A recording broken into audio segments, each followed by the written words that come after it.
Good evening, everyone. Live in Valley Glen, California. I'm Aaron Rosenberg, welcoming you into SportsNetUSA.net. LA Valley hosting Chaffey tonight, third game of American Metro play. As LA Valley coming in with a conference record of 1-1 and 2-4 overall. Chaffey 2-0 within the conference, a perfect 6-0 on the season. So this, on paper at least, going to be the toughest game of the season for LA Valley. Be a good measuring stick for them to see how they've improved since the season began. LA Valley had won their previous two games before running into a wall in West LA last week, 48-0. LA Valley being shut out, hoping to get back on the right side of things tonight. LA Valley won the toss. They elected to kick first, as Messing will line up the troops, kick it from the 35. It's a short kick, far side of the field, take a bounce at the 30, and then take a tumble out of bounds. So that'll draw the flag. Ball will eventually make its way to the 35, and that's where Chaffey will begin. So got Albert upstairs doing the camera, our engineer tonight, and I'm Aaron Rosenberg, and thanks for joining us on SportsNetUSA.net. Second last broadcast of the season for us. We'll have our final game in 2 weeks against Glendale. It'll be November 2nd at 6 o'clock. So just our referee telling us what we already knew. The ball will be placed to the 35-yard line after the opening kickoff went out of bounds, and LA Valley will take the field. On the defensive side to begin, Chaffey moving from right to left from their 35. Pretty good offense, 500 yards a game on the season for the Chaffey Panthers. 6-0 on the year, 2-0 in American Metro play. Shotgun snap and a handoff on first down. That's Imbach. First down and more, 50-40 as he takes a turn towards the sideline and then finally pushed out of bounds around the 32. That's about a 33-yard gain for Devin Imbach.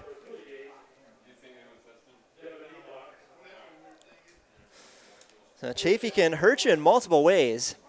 So Chaffey is averaging nearly 200 yards a game on the ground, and despite that, they're still a pass-first offense. No huddle as Ariola takes the shotgun snap, gives it away to Imbach again. He takes a turn to the right side, doesn't pick up a whole lot on this run. Gets to about the 33, pickup of 2, and it'll be 2nd down and 8 for Chaffey. So introduce you to some of the starters for the Chaffey offense. Caleb Ariola, starting quarterback, 58% completion rate on the year, just over 1,500 yards, 13 touchdowns, 1 interception. So very efficient, accurate with the football. He's got a back on each side of him. Shotgun snap, 2nd and 8. Time to throw. Looks deep over the middle and batted away. Good coverage on the play for LA Valley. That was Aram Tarkanian, freshman out of Van Nuys in the secondary for the Monarchs, as he was able to break up the deep pass. Chaffey looking for the end zone on that one. As Tavoy Hoching, the intended target. 3rd down and 8. Monarchs trying to get off the field. Chaffey, one of the best teams in the state on 3rd downs at 47%. 6 for 8 last week. So they've been good on 3rd downs. Monarchs looking to get off the field. 3rd and 8, Chaffey from the Monarch 33. Under pressure, Ariola able to avoid the sack from Lira. Now heading towards the sidelines and chased down as Lira grabs him from behind. Dove towards that first down marker. He is marked short, though. Is the official going to mark him out of bounds at the 29? So that's pick up a 4. They needed 8. So it'll be 4th down and 4. And got to figure Chaffey will leave their offense on the field. As they do on the season, Chaffey 29%, 2 of 7 on 4th downs this year. 4th and 4 from the LA Valley 29. Just underway, opening drive for Chaffey. And Monarchs looking for a defensive stand. Ariola in the gun, 3 receivers left, 1 to the right. Ariola looks downfield, nothing there, then decides to tuck and run with it and dives forward for the first down to the 24. 5-yard gain for Ariola with his legs. And it'll be a first down for Chaffey. So the Monarchs able to force that 4th down, but unable to make the final stop to get the Chaffey offense off the field. You know, Chaffey, a pretty good team on both sides of the ball, as they're looking to get win number 7 on their ledger tonight. Look for a perfect season. They are certainly going to be bowl bound at the end of this campaign. So 2 men in the backfield for Chaffey. Ariola awaiting the shotgun snap. LA Valley showing blitz as they pack the line of scrimmage. It's a handoff to Imbach up the middle, and Imbach with a nice run on first down. He's going to be around the 15-yard line. It'll be close to the first down, depending on the final spot. I think he's got it. And now the chain gang moves. So, yep, first down and 10 more yards for Imbach, who has 45 yards on 3 carries tonight. He's been one of several guys to share the workload throughout the season. Imbach just 5 carries, 28 yards last week, but having himself a nice season. As they fake the handoff on first down, then throw to the sideline, complete to Sanders at the 10. It's a gain of 5, and it'll be second down and 5. So first completed pass for Chaffey tonight. That one good to Omari Sanders. It'll be second and 5 for Chaffey at the 10-yard line of LA Valle. So the Monarchs' secondary has been pretty good, but they really have struggled against the run for much of the year. They've been understaffed at the defensive line. Flag comes out as Imbach gets the call. He heads to the right side, picks up about a yard, but LA Valle hoping maybe that's a call against the offensive line on Chaffey. Have to wait for Mr. Weinstein, our referee, to let us know.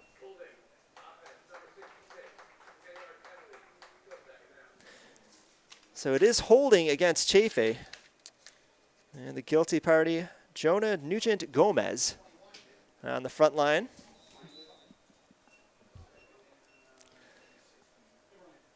So it'll back the ball up to the 21. And it'll be second down and about 16 to go. Chaffey needing the 5 of LA Valle. 3 minutes into our game, no score. Opening drive for Chaffey. Areola in the gun. Imbach to his right. 3 receivers left, 1 to the right. Time to throw for Imbach as he looks, or Areola as he looks downfield, throws into the end zone and overshoots his target. He was looking for Javian Lofton Wilson. That was a tight window in there. Anwan Parker, among others, in the area for LA Valle. Parker is, I think, probably been the best player for LA Valle this season. 5 interceptions and another one last week. And he was there to interfere with that would-be touchdown toss from Areola. So third down and long, 3rd and 16 for Chaffey at the 21-yard line.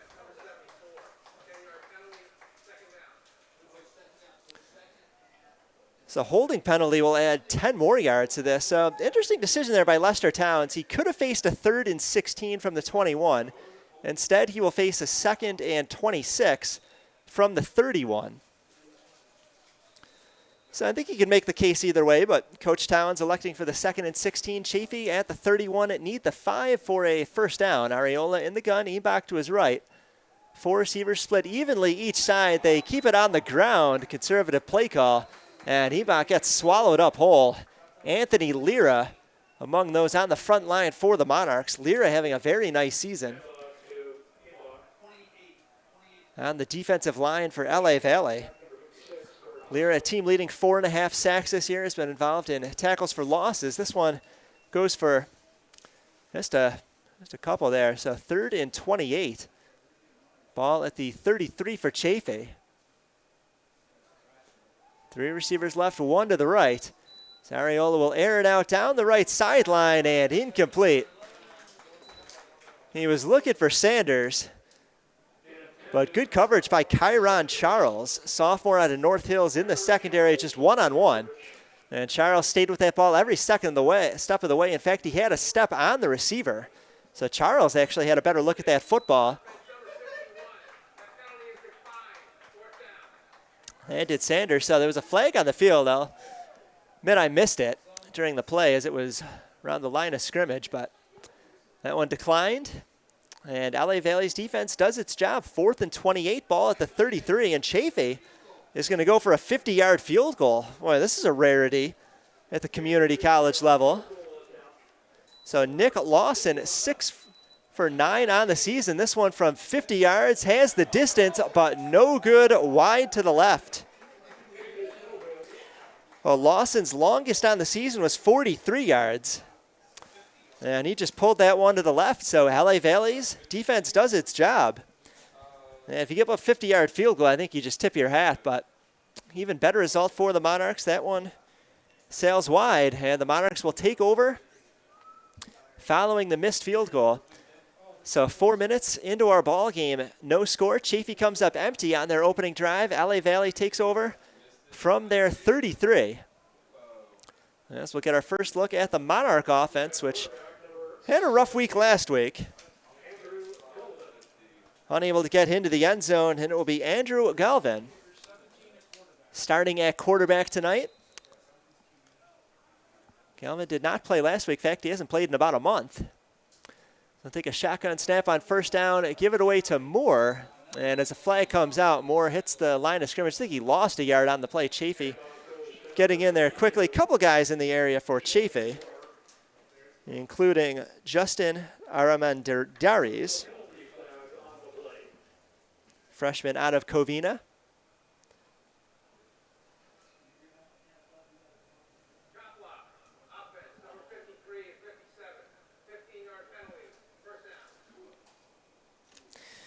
So chop block on the Monarchs.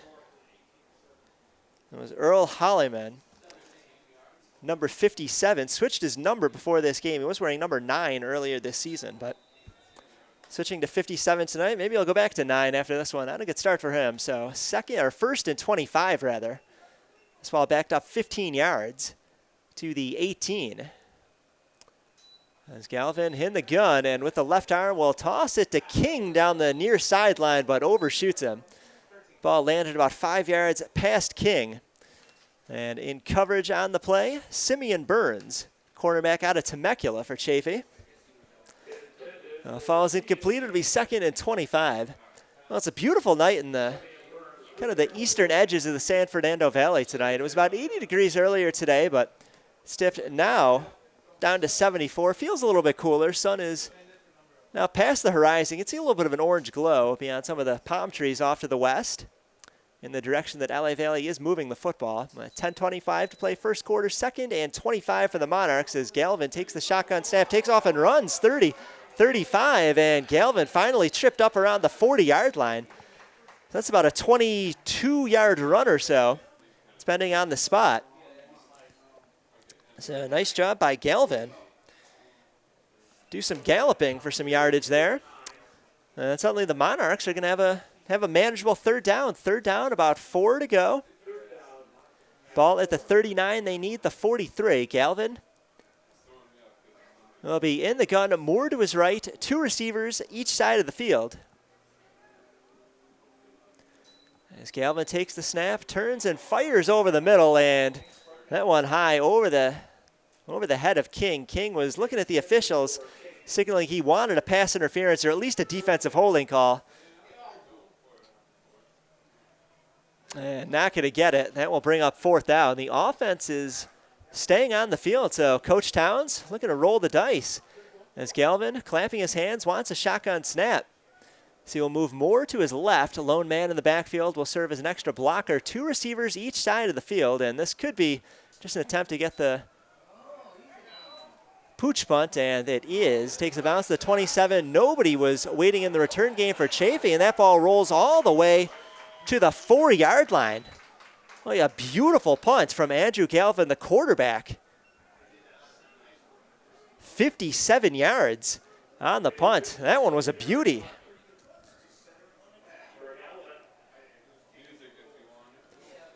Well, Harry Hobson, the regular punter, pinned the opposition inside the 20 3 times last week.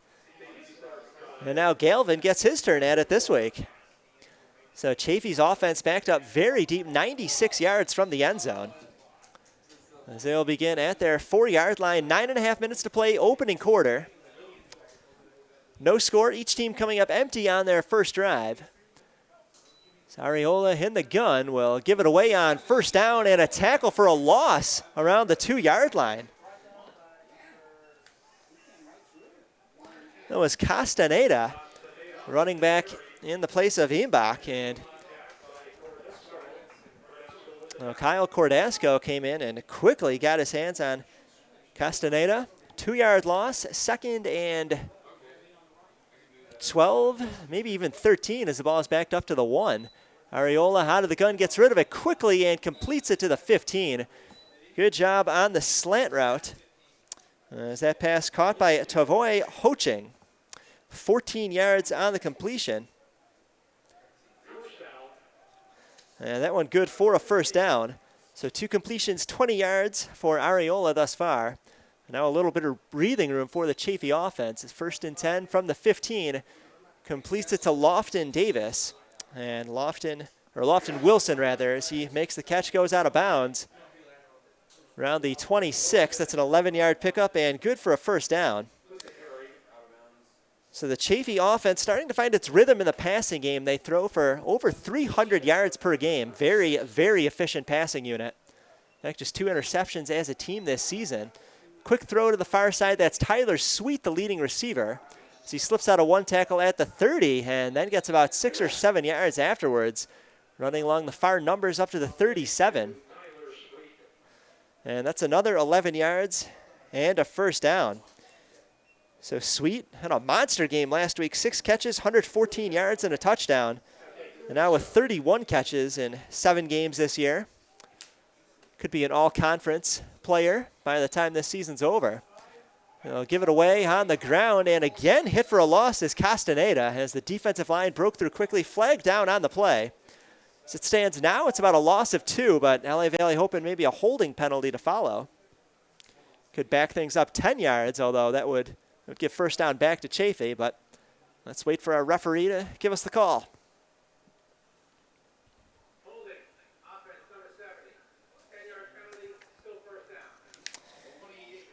Is holding against the Chaffey offense, Isaiah Coleman, big 6'4" offensive lineman out of Fairfield, Ohio. Getting a little handsy on that play. First down and 20, ball backed up to the 28, and we'll get an official's timeout.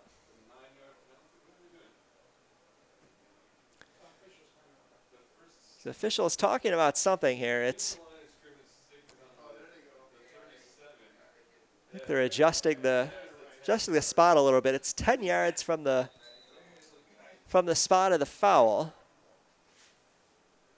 So they move it back about a yard to first and 20. Handoff this time to the right side and past the 30 out to about the 34. Goes Castaneda. So it'll bring up 2nd and 14. So LA Valley's defense bent, but never broke their first time on the field. And you get the idea that the defense is going to have to carry the day today. They're going to need a big performance against a very stout Chaffey offense. 2nd and 14. Chaffey from their 34. Quick dump off, and this one gets a few just ahead of the 40 out to about the 42. So actually ends up being about a 7-yard play by the end of it. And it'll be 3rd down and about 6 or so. Ball at the 42, they need the 47, so about 3rd and about 5. Just under 7 minutes to play, opening quarter. And the Monarchs stopped 1 3rd down tonight, got to stop a 2nd one. Areola in the gun, and we'll get a timeout on the field. As Lester Towns wants a timeout, wants to talk to his defense, knowing just how important this play is here, just how big this could be. And a momentum shift if he can get his defense off the field for a 2nd time against an offense that, on paper at least, probably going to be the best one they face all season. So you have to like the job they've done so far, but the job not done yet. Need this stop on 3rd down. So thanks everybody for joining us tonight on SportsNetUSA.net. Looking ahead at the schedule for the Monarchs. Next week they'll be at Compton. 6 o'clock start next Saturday, and then our final broadcast will be at home in 2 weeks. That will be November 2nd, 6 o'clock against Glendale College, where head coach Lester Towns was the defensive coordinator last year. So I'm sure it'll be an emotional game for him and opportunity for the Monarchs to get a win the final home game of the season for them. So coming out of the timeout, no score, 3rd and 5 Chaffey from their 42. Areola in the gun. Rolling to the left side, and Areola chased out of bounds, well short of the first down. Harry Hobson, number 44 on your screen, giving chase and forced Areola out of bounds. It's a loss of 1 on the play. And the Monarchs are going to get off the field. So facing an offense for Chaffey that had scored 56 and 72 points in its first 2 conference games, the Monarchs have come up big defensively on their first 2 series, and this will force a punt from Chaffey. So Lawson, the punter for Chaffey this year, 34-yard average. He has pinned the opposition inside the 28 times. This one is a short kick, bounces at the 34 of LA Valley, and then will take a favorable Panther roll down about the 25, so 9 yards after the roll. So just 34 yards on the punt. And no return, but for LA Valley, chance to drive the football themselves. Maybe take an early lead here. 6:14 to play, first quarter, no score. You're watching LA Valley College Football on SportsNetUSA.net.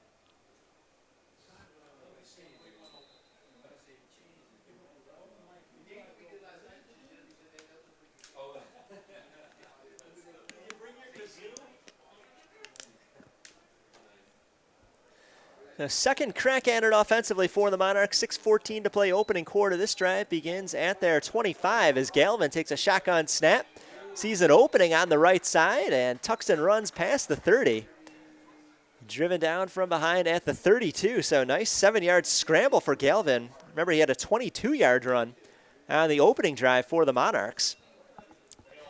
So no surprise, LA Valley huddling up before each snap, trying to just maintain some clock control a little bit.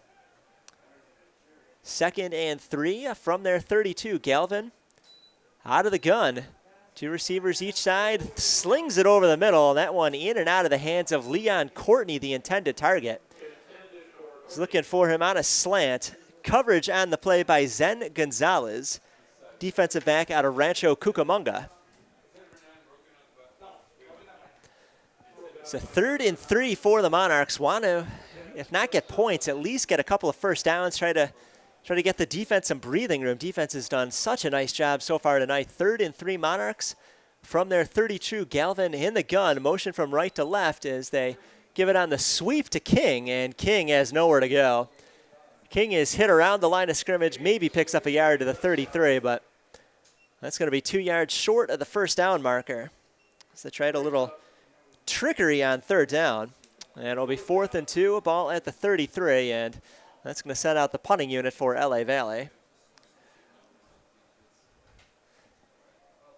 So Galvin, the quarterback, tried a pooch punt on the first one, then get a really nice bounce, 57 yards, but he is on the field, and we'll see what he does. Nobody is waiting deep for Chaffey. So let's see what they call here. Play clock down to 5, 4th and 2 from the 32 as Galvin got the snap, showed that he was going to punt, and then a false start flag.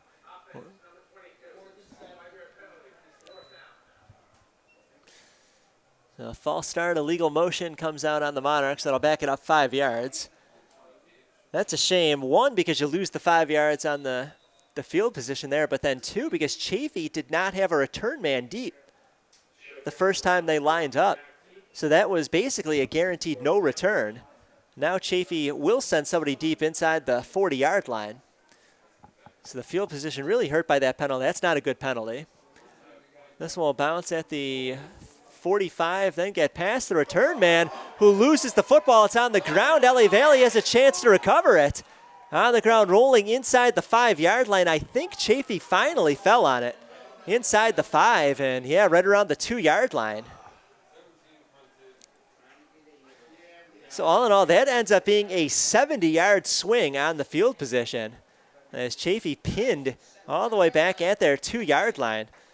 Oh boy, that was a near, well, did end up being a disaster for Chaffey as Shaquille Brown lost that football, hit the ground. And that nearly turned into 7 points for the Monarchs the other direction. Instead, Monarchs defense will come out and see if they can't try to create a safety. As Chaffey will begin at the 1-yard line, 4:14 to play. No score, first quarter, both teams coming up with zeros on their first 2 offensive drives of the game. Ariola in the gun. Will give it away on first down. There's a wall of bodies right around the goal line. Looks like Chaffey picked up a yard on the play. And it'll be 2nd and 9 at the 2. Ball carrier on the play was Castaneda. 2nd and 9, Chaffey from their 2-yard line. Areola in the gun, gives it away right side, and this time a pickup of about 2 to the 4. So it's going to be 3rd and 7 for Chaffey. And LA Valley, well, the dream scenario was to get a safety here, but ideally you force a 3 and out, see if maybe you can get some good field position for the offense. Defense has been outstanding so far against the best offense they will face this season. 3rd and 7, Chaffey, ball at the 4-yard line. They need the 11, about the 11 and a half. Fires towards the far sideline, and that one is complete to Lofton Wilson. I think he has the first down, and the official on the far side indicates that he does. So, well, that's a shame. That's about 8 yards on the completion. 2nd catch of the night for Lofton Wilson. 50 yards through the air for Areola tonight.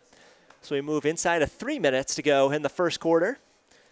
1st and 10, Chaffey from their 12. Areola in the gun, 3 receivers left, 1 on the right.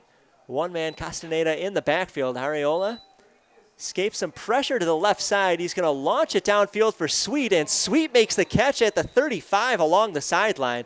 He was knocked out of bounds, shoulder-to-shoulder hit from Awan Parker. Not before a beautiful spiral. Floated towards that near sideline and caught at the 36-yard line. 24-yard completion to Tyler Sweet, the leading receiver this season for Chaffey. Sweet having an excellent season. 1st and 10, Chaffey from their 37. Areola in the gun. Time to throw. Pump fakes once. Now floats it to Sweet on the far side of the field. Caught at the 35, and he's going to walk this one into the end zone. Nobody anywhere near him. There was not a Monarch defender within 15 yards of Sweet when he made that catch. 63 yards, Areola to Sweet. And Chaffey grabs a 6-0 lead with 2:11 to play in the first quarter.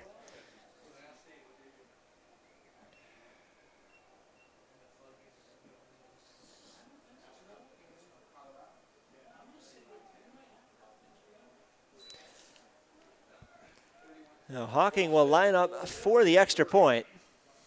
Hold is clean, the kick is up, and it is good. So add 1 more to the board, a 99-yard drive for Chaffey. It started with a 3rd down conversion, 3rd and 7 from their 4-yard line. And, well, then Areola and Sweet found that connection. It culminated with a 63-yard touchdown toss down the right sideline, and not a Monarch in sight. 2:11 to play. First quarter, 7-0 Chaffey. You're watching LA Valley College Football on SportsNetUSA.net.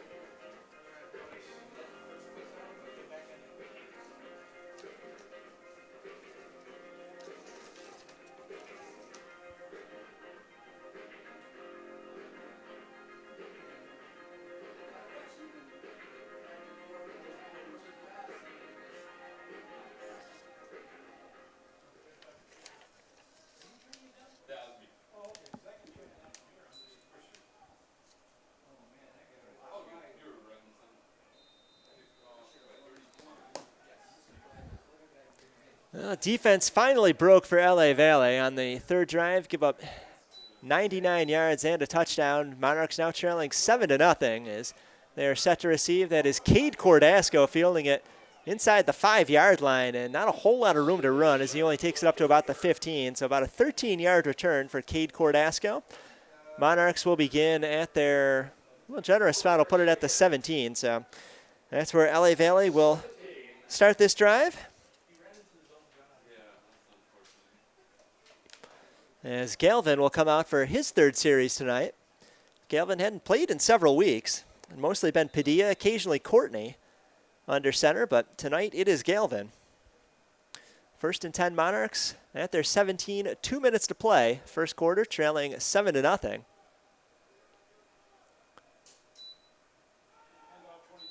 Give it away to Moore on the ground on 1st down, and Moore able to fight his way for about 2 yards up the middle. So it'll be 2nd and 8.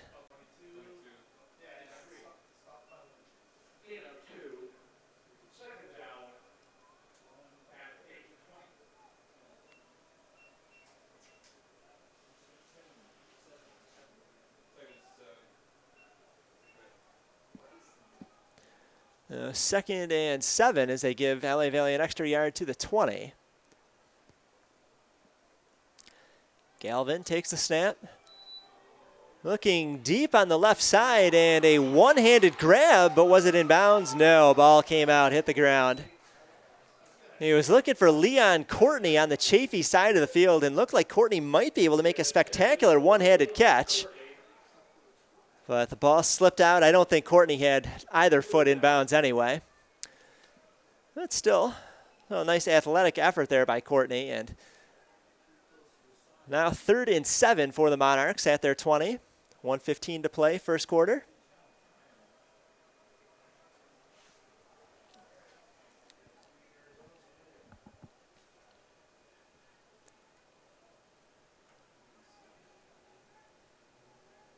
Some motion as the Monarchs will move 3 men to the left side. Galvin, under pressure, decides to take off with it, and then he's grabbed around the ankles, goes down at the 20. And that will bring up 4th down for the Monarchs. Probably going to have to punt this one away.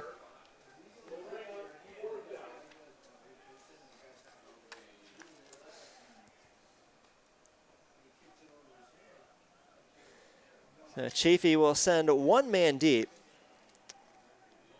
It is Zen Gonzalez waiting at his 48. Harry Hobson in to punt this one away. Hobson had 3 punts inside the 20 last week at West LA. Native Australian. Hobson sends it away with the right foot. It's spiraling, a directional kick that heads towards us. And the press box goes out of bounds at the, oh boy, only got to about the 40 on the LA Valley side of the field. Just a 20-yard punt for Harry Hobson. So not one of his better ones this year. And that will give Chaffey a good field position here as they are set to run out the final 22 seconds of the first quarter. Chaffey a 7-0 lead on a 63-yard pass from Areola to Tyler Sweet. And Chaffey will begin at the LA Valley 40. It's Areola in the gun. Tight end right side, 2 receivers right and 1 on the left. Instead, they will keep it on the ground with Castaneda. Castaneda able to slip free of the first would-be tackle. Dive forward for a couple more to the 37. So it'll be a 3-yard gain for Castaneda. And it'll be 2nd and 7 for Chaffey and a clock at 5. That should bring us to the end of the first quarter. Triple zeros on the clock, so teams will switch sides on the field. LA Valley hanging tough, but right now trailed by a touchdown. End of 1, 7-0 Chaffey, and they are threatening at the 37 of LA Valley. Back for the second quarter in a moment. Here watching LA Valley College Football on SportsNetUSA.net.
Well, start of the second, 7-0 Chaffey, and they have a 2nd and 7 at the LA Valley 37.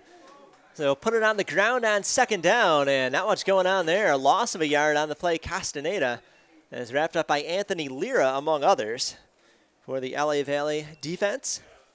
So Monarchs have been, well, mostly good defensively. They really had a gaffe in the secondary on the 63-yard touchdown toss to Sweet on the last time they were on the field, but the 2 drives prior did a good job keeping Chaffey out of the end zone. 3rd down, 8 to go. Chaffey at the 38 of LA Valley. 4-receiver set. Ariola looking over the middle and in and out of the hands of a wide open Sweet. Tried to make a one-handed grab with his right hand. Throw was, I guess, a little bit overthrown. Could have been caught. Not an ordinary catch, but that one was there for the taking, and Chaffey, or Ariola for Chaffey, just missed it. So out comes the punting unit for Chaffey. As Nick Lawson comes out. Lawson 8 times has pinned the opposition inside the 20. That's what he'll look to do here. Leon Courtney, the lone return man for the Monarchs, standing at his 10-yard line. As Lawson sends this one away. It's high, it's wobbly. It'll take a bounce at the 12. Courtney gets out of the way, and Chaffey will down it around the 7-yard line.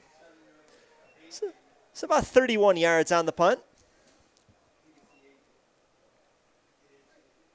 No return, and LA Valley a long way from the end zone, but good news there. The defense for the 3rd time and 4 trips on the field kept a very prolific Chaffey offense out of the end zone. Chaffey is, as we've mentioned a couple times tonight, very good offensively, over 500 yards a game on the season. In their 2 conference games, 56 and 72 points scored. So the Monarchs defense certainly stepping up, doing its part. Now time for the offense to do theirs. 1st and 10. This drive will begin at the 8. Low throw, but handled. And only gets back to the line of scrimmage, though. What's going on there? I think that was Moore. Never quite got a good look at the number. And, yep, that was 22, Julian Moore. So no gain on the completion to Moore.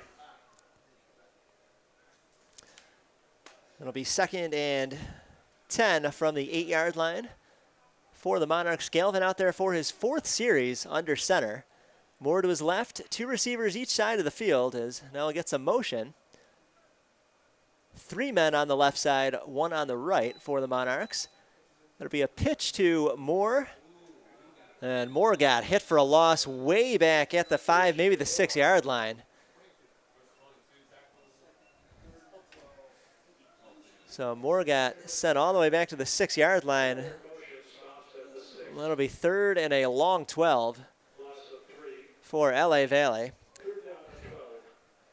Well, the Monarchs, offensively, it's bad enough they haven't been able to get into the end zone. What's been even worse is that these drives really haven't been sustained, and that's put a ton of pressure on the defense. As Chaffey just dominating in the time of possession department. 3rd and 12, Monarchs from their 6-yard line. Galvin grabbed around the ankle, somehow slips out of it. Looking downfield, nothing there, decides to just take off and run with it. And Galvin gets back to, well, actually about the 10-yard line, so able to pick up about 8 yards compared to where he was initially hit. Still will be a punting situation for Chaffey. There's an injured Chaffey Panther on the field around the goal line.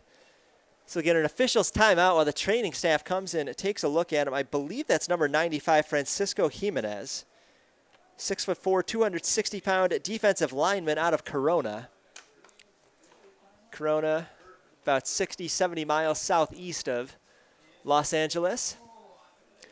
So hopefully he's all right, and Chaffey and actually a lot of LA guys taking a knee too. So everyone hoping that he will get off the field and be okay. On a 4th down, we'll bring out the punting unit when we resume for the Monarchs. 12:40 to play first half, 7-0 Chaffey. And they're about to get the ball back. You're watching LA Valley College football on SportsNetUSA.net.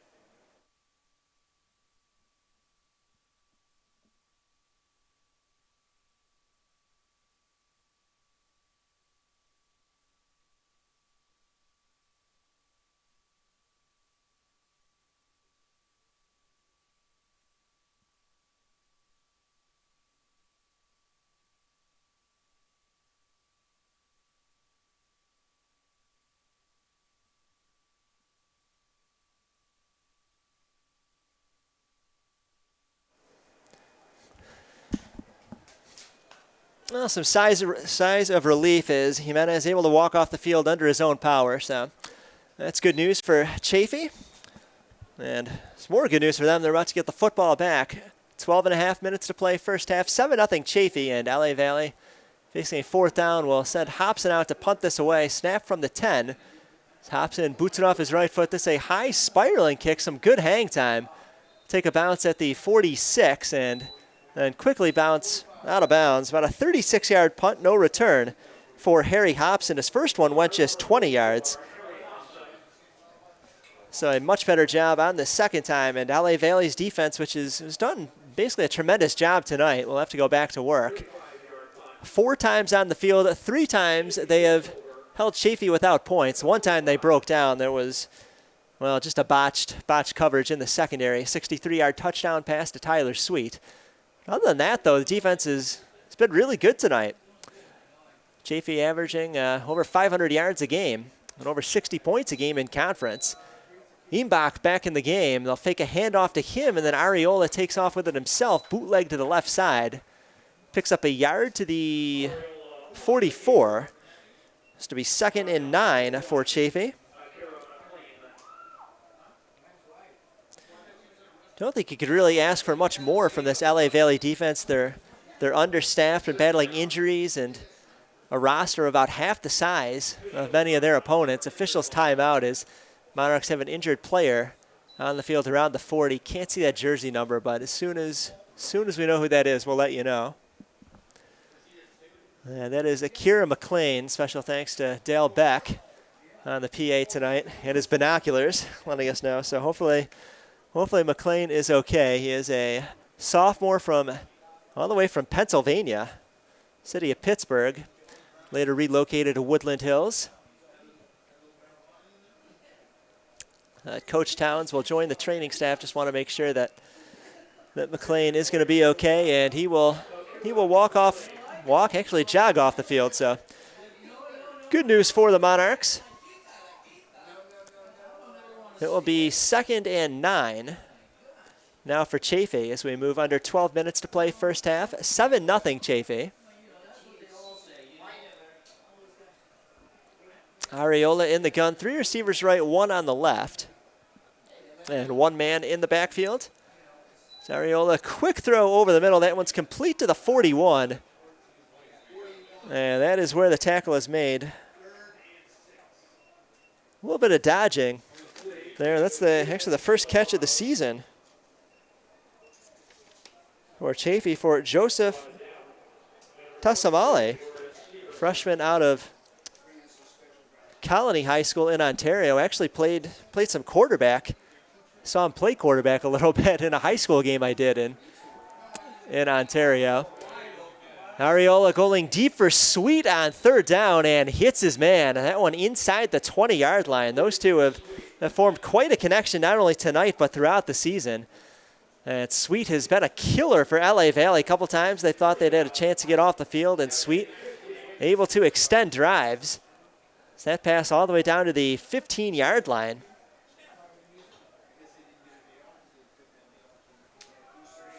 They'll give it away to Imbach on 1st down. Imbach hit at the 15 and able to stay on his feet, fight his way forward to about the 12.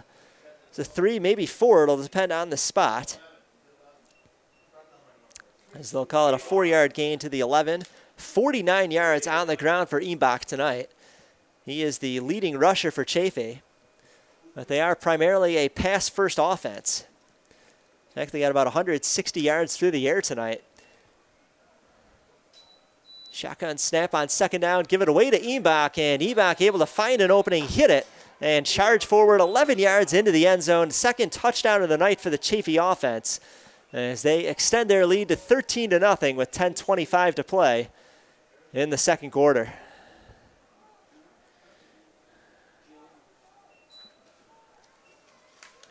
Chaffey getting ready to kick the extra point.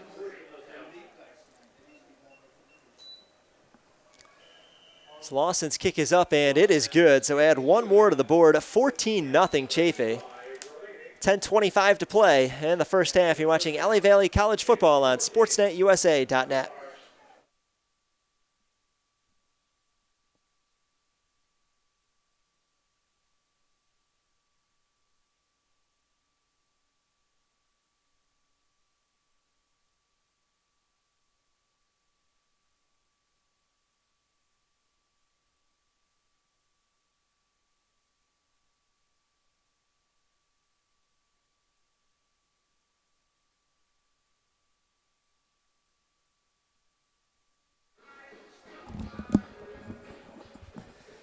Chaffey doubled up the lead just a moment ago, 14-0. So we'll get that updated on your screen. Yeah.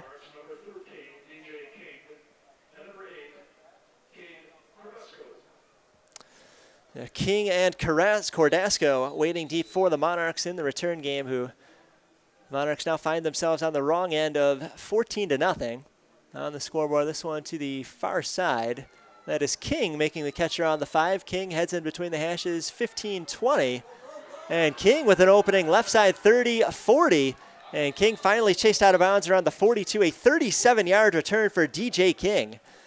And Monarchs hoping that that is the break they need. Big special teams play, try to get back into this game. They'll have good field position here as the defense started off really, really strong for the Monarchs, but just understaffed, not enough guys out there, and they've been on the field way too long tonight, just starting to get tired out there. Gave up their second touchdown and need some help from this offense. It's just been too many 3-and-outs tonight for the Monarchs. By my count, they only have 29 yards of offense on the unofficial stat sheet. So need to get a couple first downs here. Even better would be to get into the end zone, as Galvin will start in the gun, 1st and 10 from his 42. Well, fake the handoff, and then Galvin takes off with it himself up the middle, picks up about 2 yards to the 44. Well, he faked the handoff to Julian Moore, and Moore got smashed at the line of scrimmage. Just because you don't have the football doesn't mean you don't take a pounding. So Galvin and the keeper took it to the 44. It'll be 2nd and about 8. As Galvin will work in the gun, Moore over his left shoulder. 2 receivers each side of the field. 9.5 to play in the first half. Shotgun snap to Galvin, and Galvin on a slant looking for Leon Courtney. That one thrown behind him, though. That's the turf, incomplete, and that'll bring up 3rd and 8. Monarchs need to get it onto the Chaffey side of the field to around the 47. The Monarchs haven't picked up a first down since early in the first quarter. And really need to give this defense some rest. Get some motion. 3 men on the right side. 3 receivers, that is, for the Monarchs. 3rd and 8, Galvin takes the shotgun snap. Galvin looking deep down the right side and overthrows Armand Huff. Ball landed around the 30. Huff was about 7-8 yards away from that football. Maybe a little miscommunication on that route. I think Galvin thought that Huff was going to hit that sideline a little sooner than he did, as Huff was trying to buy some time to get that separation he needed. And now 4th down, 8 to go for the Monarchs. Trailing 14-0. I still think as tired as this defense is, I don't think it's quite time to roll the dice yet and go for it on 4th down. As Harry Hobson, the punter, will be out there to send this one away. Punts of 20 and 37 on the night. And the Aussie sends his 3rd punt away. Fair catch called for at the 24.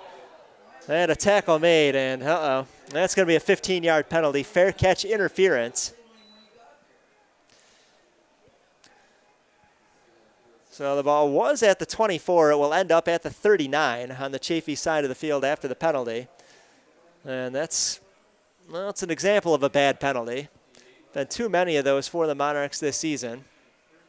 Some of those frustration, a lot of times playing from behind. The official lost his mic, but as you could see on the screen, and as I was telling you, it was illegal contact on the fair catch. Not just contact, an actual tackle made on the fair catch. So ball will wind up at the 39. That's where Chaffey will begin. 9:17 to play first half, 14-0 Chaffey. Again, if you're just joining us, Chaffey 6-0 on the season, 2-0 within the conference. LA Valley 2-4 on the year, 1-1 within the American Metro. 3rd conference game of the season tonight for both teams.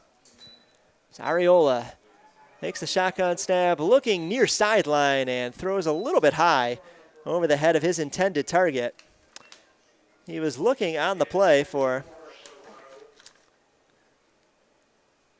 Henzel Fotofiel, who doesn't have any catches yet on the season.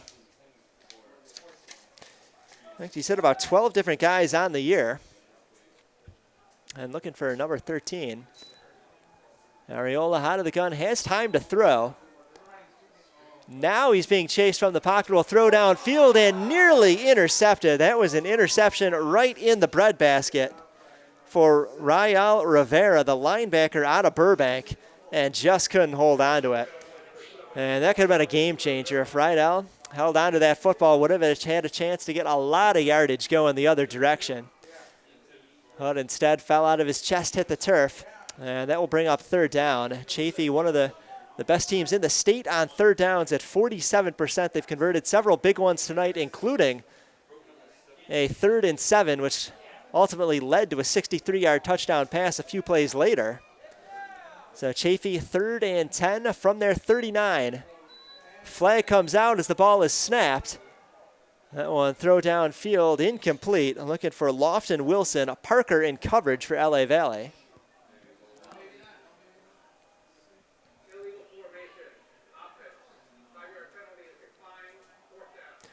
Illegal formation, that penalty declined, and 4th down as the Monarchs come up with a stop. So now on 6 trips to the field defensively, Monarchs have come up with 4 stops. And considering the amount of time they've spent on the field, it feels like it's got to be about 75% of this game. They've been on the field, have really done their job. They just need the offense to throw them a bone here, get a couple points, at least get a couple first downs. Give them some breathing room. As for the Monarchs, it's been basically the same 11 guys on the field all night long. It's the offense about to get the ball back. Leon Courtney, the lone return man at his 20. High spiraling kick, really nice hang time. As Courtney will let that one bounce at the 25. Just gets out of the way. It will roll to the 21, and that's where Chaffey will down it. 40-yard punt, no return.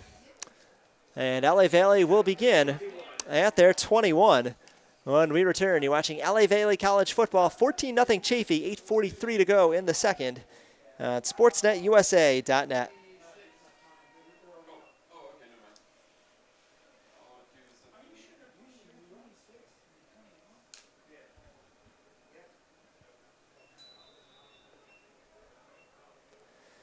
So offense back out there for the Monarchs. Drive will begin at their 21, 8:43 to play. First half, trailing 14-0. Galvin, a shotgun snap, pitches it left side on the option to Moore.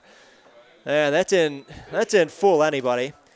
A couple of guys leading the way for Chaffey, including big number 95 Francisco Jimenez, 6'4", 260 out of Corona. Jimenez was shaken up early in the second quarter, but good to see that he is able to return. Doesn't look like he's lost a step at all. In fact, chased down Moore for a 2-yard loss. So 2nd and 12 at the 19 for LA Valley. 3 receivers right, 1 on the left, and Moore in the backfield joining Galvin.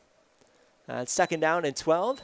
Shotgun snap, quick pass to the far side that is caught by Cordasco, but nowhere to go. There's a quick tackle made on that play. Number 31, Joseph Luminkiwas. In the secondary, sophomore out of Rancho Cucamonga. And, well, familiar sound for you tonight. Sights and sounds, 3rd and a mile for LA Valley. 3rd down, 10 to go. Ball is at the 21. They need the 31. It's halfway through the second quarter. Galvin in the gun, Moore to his left. 2 receivers each side. Snap. Galvin initially has some time, floats a screen short over the middle. It is caught, but only gains about 2 or 3 yards, and that will send out the punting unit again. It was complete to Moore. Julian Moore, who initially started in the backfield. The problem for the Monarchs, even when plays have had time to develop like that one did, Chaffey defense has just read them very well. So 2nd catch for Moore tonight, just 3 yards to show for it though, is another injured Monarch on the field, and that's been a couple of issues of that tonight. Miguel Lopez, this time on the ground. Lopez listed as a defensive lineman, but just due to the small roster for the Monarchs, forced to play on the offensive line tonight for LA Valley. Freshman out of Van Nuys, as he will kind of walk gingerly off the field, get a round of applause from the fans below us in the press box, but that's the good news. He's able to walk off the field. The bad news is it's 4th down. It's another 3 and out, and the Monarchs will have to punt this one away.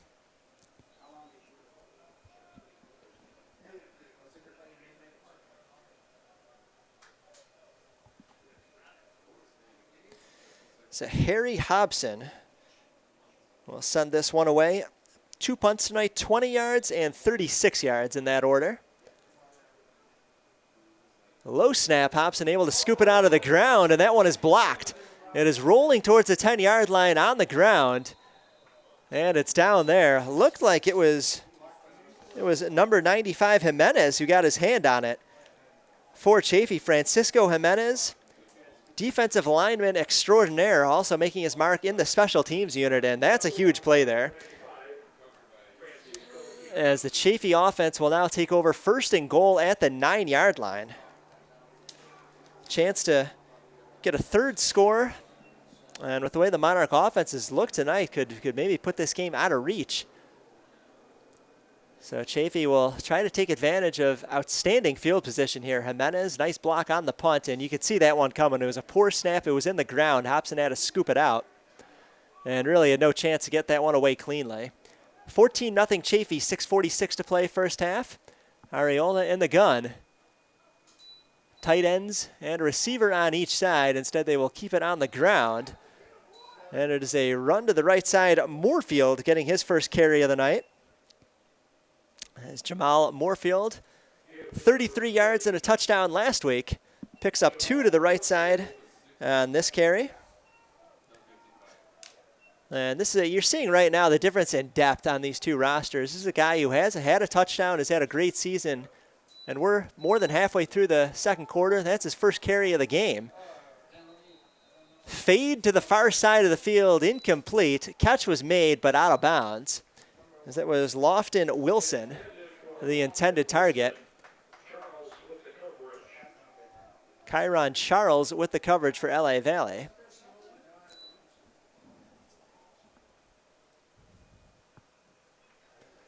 So official is talking something over. As it stands now, it would be 3rd and goal from the 7.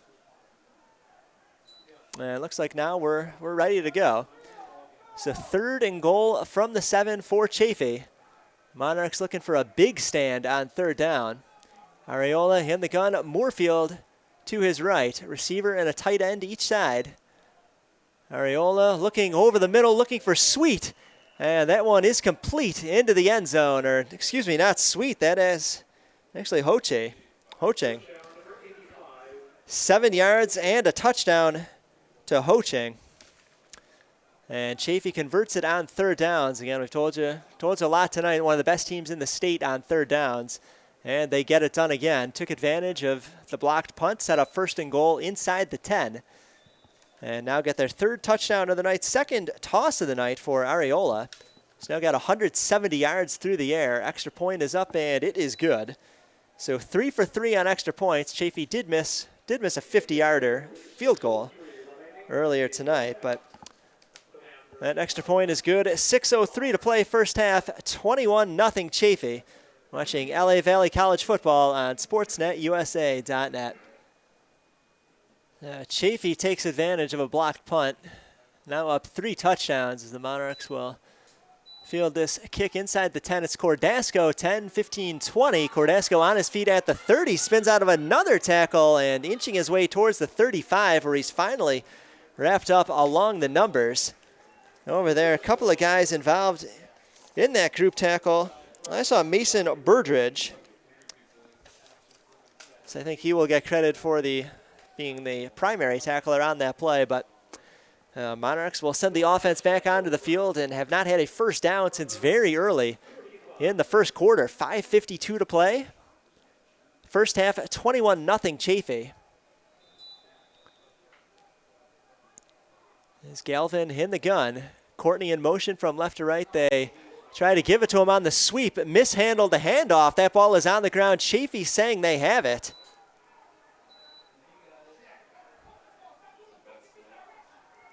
And they do.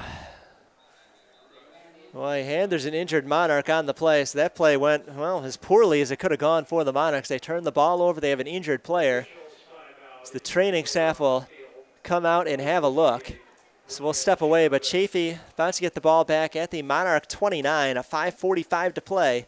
First half, 21-0 Chaffey on sportsnetusa.net. Brian Chavez, the injured Monarch player, being helped off the field. So Chaffey get good field position once again. Not quite as good as the last drive where they started with a first and goal thanks to a blocked punt, but due to a fumble on a botched sweep play, Chaffey will begin this drive at the Monarch 29. Already leading 21-0. Ariola takes a shotgun snap, has time to throw, looking towards the end zone and completes it. Catch made open. And 27-0 Chaffey. Jamin Serrano out of Hawaii with the touchdown reception. He had 66 yards last week. That's his second touchdown of the season for Serrano. And you can see now the Monarch defense is just gassed. They gave it everything they had for about 20 minutes tonight, but being on the field constantly and really having very few substitutions, it's taken its toll. And just too much to ask, I think, of the Monarchs defense, as they've had to carry far too much of the load so far this season. Extra point, meanwhile, is good. So 28-0, 5.5 to play in the first half. So looking at the upcoming schedule for the Monarchs, they will be on the road next week as they'll play Compton. That's a game, it should be a winnable game for the Monarchs. Just to give you an idea of performance against a common opponent, Chaffey defeated Compton 72-8 last week. So Compton is having a very difficult season. Kind of in the same boat as the Monarchs right now. That's a winnable game for the Monarchs. In 2 weeks, we'll be home against Glendale. And Glendale, another struggling team as well. So actually the next 2 weeks could be winnable games for the Monarchs. So things will get easier for the Monarchs. We knew this would be the toughest game on the schedule when we got it during the preseason. King, the return man, starts at the 5 and zigzags his way around to about the 13. So 8 yards for King on the return. And the Monarchs will get another look offensively.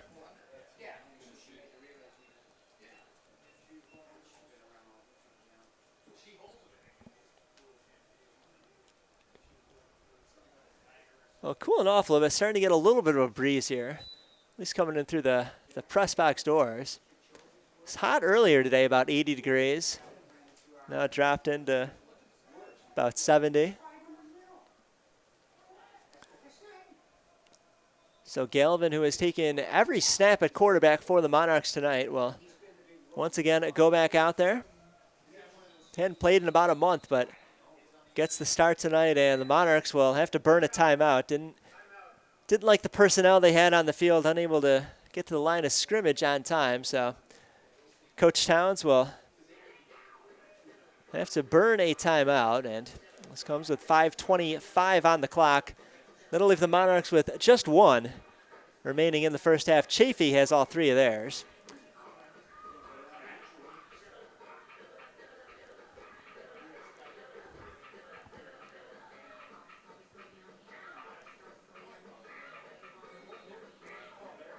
Well, if you missed it earlier tonight, got a chance to show off some of the new lights here at Monarch Stadium. Pretty cool. They flash, they go in circles, they get bright, they go dim. Almost like being in a nightclub. Expect players to start breakdancing. I think a few weeks ago one of the players did on the opposition. I think it was one of the LA Southwest guys. He's doing a little dance on the sideline. So look for those at halftime. Monarchs beginning at their 14. We'll give it away to Moore on first down, and Moore picks up about 3 to the 17. So it'll make it 2nd and 7.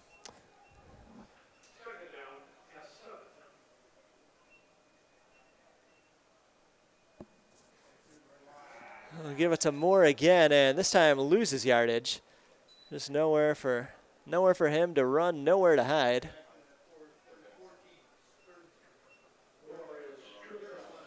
And now the Monarchs actually behind the original line of scrimmage. Net loss of 1 on the 2 plays. It's a 3rd and 11. Monarchs at their 17. Again, have not had a first down since, I believe, the opening drive. First time on the field tonight, way back in the first several minutes of the game. Low snap by Galvin, able to handle it, and throws an interception at the 23-yard line. That was as easy an interception as you're going to see. Pizer Blakely in the secondary out of Alta Loma, freshman for Chaffey, gets the pick, and Chaffey with now a 3rd straight time on the field. They're going to have great field position deep in Monarch territory. So the Monarchs hung tough for a while in this one, but now you can start to sense the wheels coming off a bit. As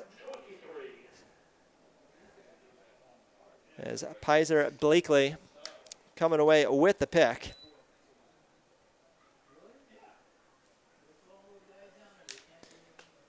Chaffey will start at the 23 of the Monarchs, leading 28-0. 4.5 minutes to play, first quarter. They'll give it away to Moorfield on first down. Saw Moorfield for the first time just a few minutes ago. Didn't play at all in the first quarter, but part of a very deep rushing attack for Chaffey. Second down and about 8 for Chaffey. Ariola looking over at his sideline. Play clock is at 15, so still plenty of time to get this off. 2nd and 8 from the 20-yard line. Ariola pump fakes, throws into the end zone, and overthrows Jeff Ward, his intended target. First time Ward has been targeted tonight, just 6 receptions on the season. We said the rushing attack deep for Chaffey, while their passing attack is even deeper. 12 different receivers have caught a pass for Chaffey this season. So 3rd down and 7. Chaffey's killed the Monarchs on 3rd downs all night long. 3rd and 7, this one from the 19.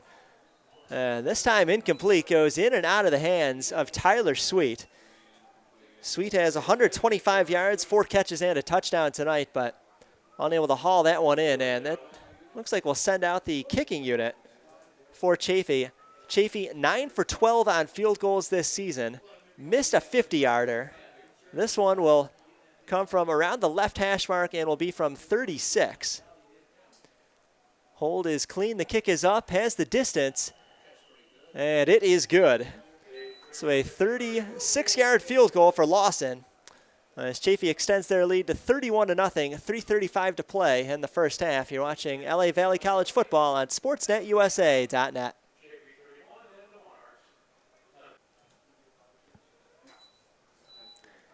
Kick away to Leon Courtney for the Monarchs. Fields it inside the 5, takes it up along the left hash mark, takes it out to about the 20. It's about 17, 18 yards on the return for Courtney. And the Monarchs will begin at their 20. Could be the final possession of the first half for LA Valley. Just 3.5 minutes to play. And Chaffey starting to run away with this one a little bit, 31-0.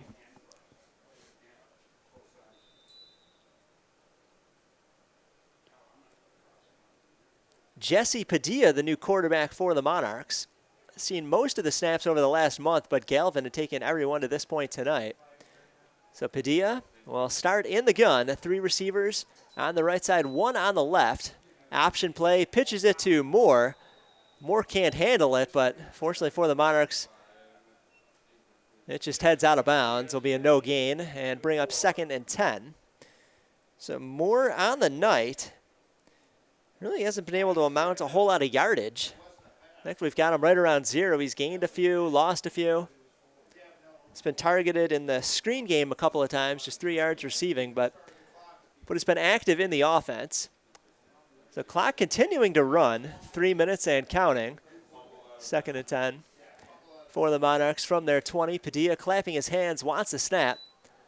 He gets it, quick throw to the near sideline and completes it. Gain of about 4 or 5 to Leon Courtney. mark him at the 24, so pick up of 4. That is the first catch of the night for Courtney. And first completed pass for Padilla tonight.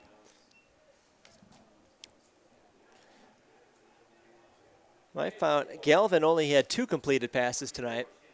So Padilla takes the snap. 3rd and 6. Monarchs at their 24. Padilla eludes one sack, can't elude another as he goes down. That's some chippiness after the play.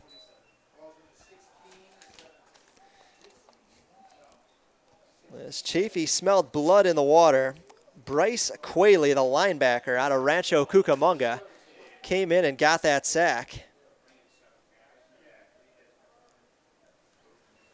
And the Monarchs going to be forced to punt once again, 4th and 13. From their 17-yard line, Harry Hobson set to kick this one away. Last one was blocked, is able to get this one away cleanly. Chaffey will get out of the way, it'll hit the ground at the 42. Now on the LA Valley side of the field, roll back to the 41 where it is downed. So 25 yards on that punt for Hobson. And Chaffey will begin on the Monarch side of the field for a 4th straight possession.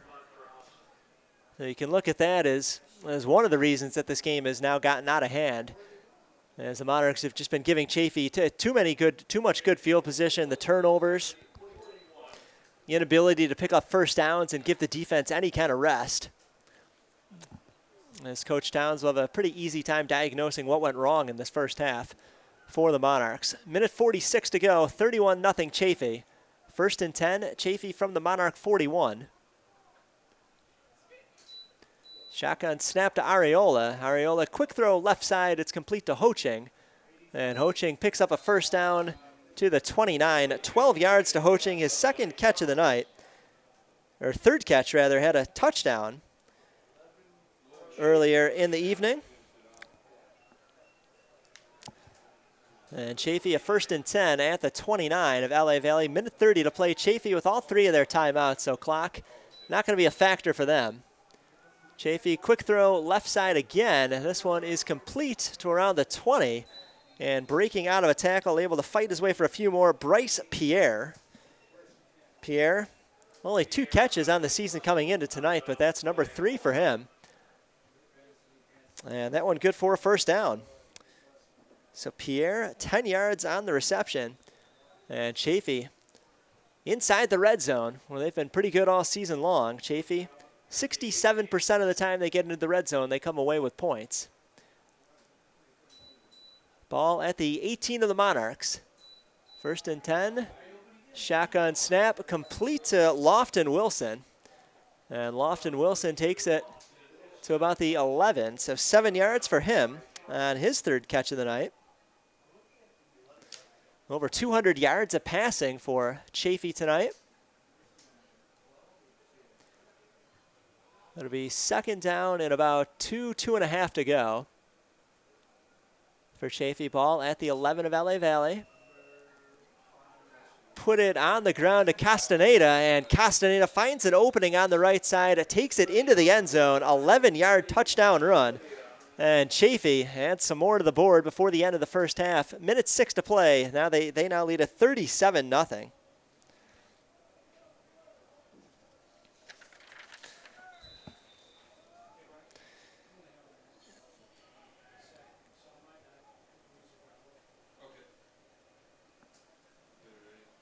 Lawson in for the extra point. It is up and it is good. So add one more to the board. 38-0 Chaffey.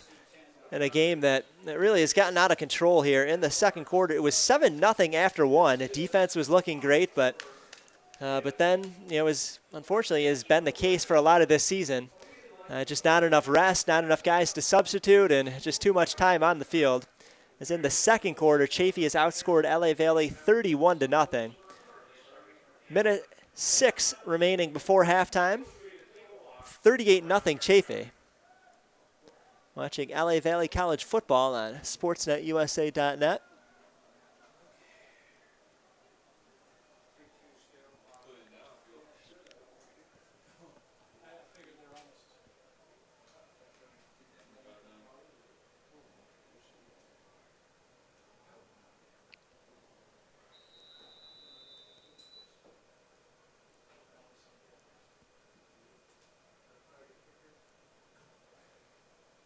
Kick away, it'll be Cordasco, or Moore actually. Moore fields it around the 5, up to the 20, 30.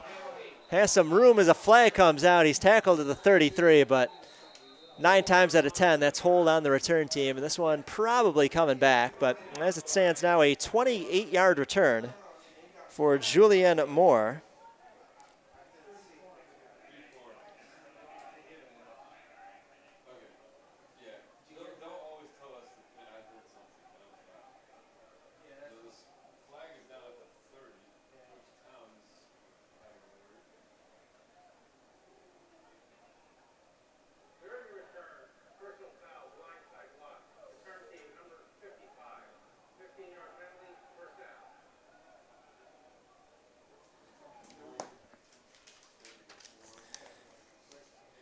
A blindside block by Miguel Lopez during the return. So instead of starting ahead of the 30, LA Valley is going to wind up at the 15. So a long way from the end zone.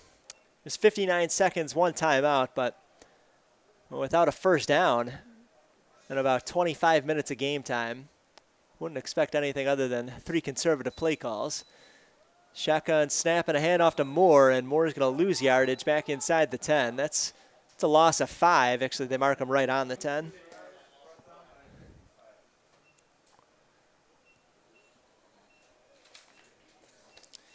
Good job by the defensive line and for Chaffey. Actually, they've done a great job all night long. That time it was David Martinez, sophomore out of Upland.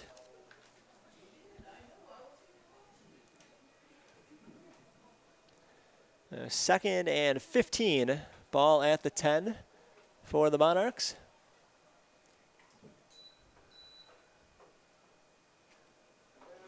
And Padilla wrapped up. That's going to be close to a safety, although forward progress will put it at the 2.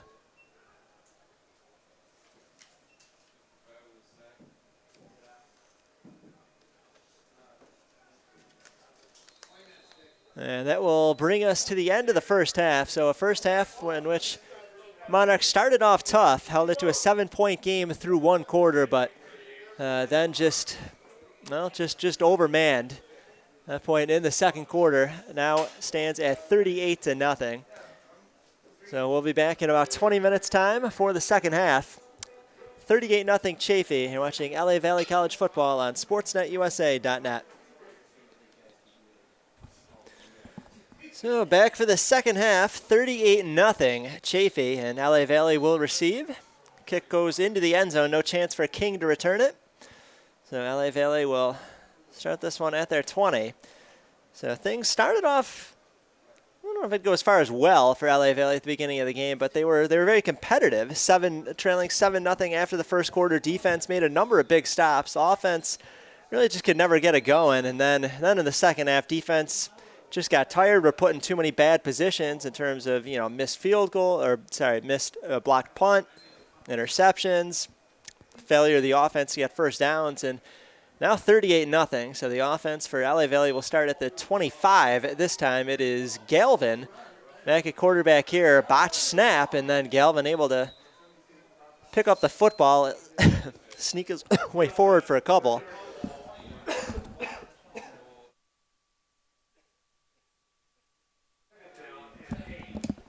Second down and 8. LA Valley going with a no huddle here.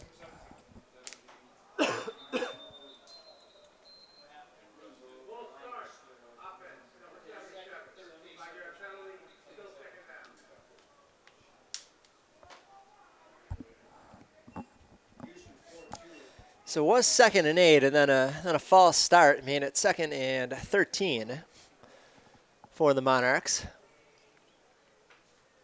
Now Galvin in the gun, Moore over his right shoulder, 2 receivers each side of the field. So Monarchs without the services of Jerry Gandy tonight. Could be out the rest of the season. He was their main running back first half of the year. So Moore stepping in his place. Galvin turns and fires to the right side. It's complete to Cade Cordasco, but really nothing in terms of yardage, maybe a yard or 2. As they'll mark him at the 24, so actually gain a 2 for Cordasco. but by my count, just the 4th completed pass of the night for LA Valley. The 3rd down and a long 11 for the Monarchs. And we're going to get a timeout on the field. So the Monarchs have to burn a timeout already, just a minute and a half into the 3rd quarter. So they'll have 2 remaining for the rest of the second half. 38-0 Chaffey. As LA Valley will face a 3rd and 11 from their 24 when we come back on sportsnetusa.net.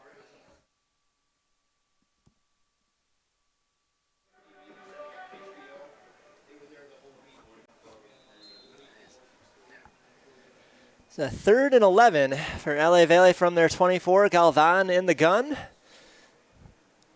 Galvan looking to throw. Pocket breaks down, and down he goes. Flag comes out at the end of it, but a sack for the defensive line of Chaffey.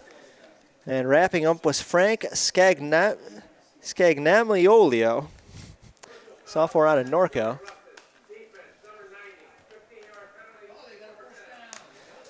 Well, Big Frank, who got the sack, also called for unnecessary roughness. That'll take it away. 15-yard penalty. And a 1st down for LA Valley.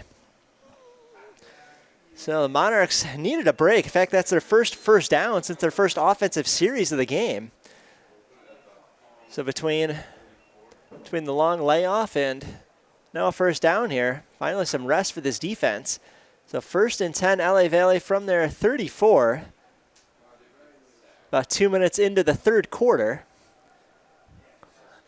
Galvan in the gun. Moore to his left. 3 receivers left, 1 on the right. The shotgun snap. Galvan looking deep. Instead tucks it and runs. Gets to the 40. Eludes another tackler. 1st down and more as he dives close to the 50-yard line. 15 yards on the scramble from Andrew Galvan. Nice run for him. He's got 46 yards on scrambles tonight and a 2nd 1st down for LA Valley on this drive. Looks like he is down on the ground though, flexing his legs. Training staff will come over, take a look. So hopefully he's okay. He's shown some good mobility on this drive. Namely on that 15-yard scramble.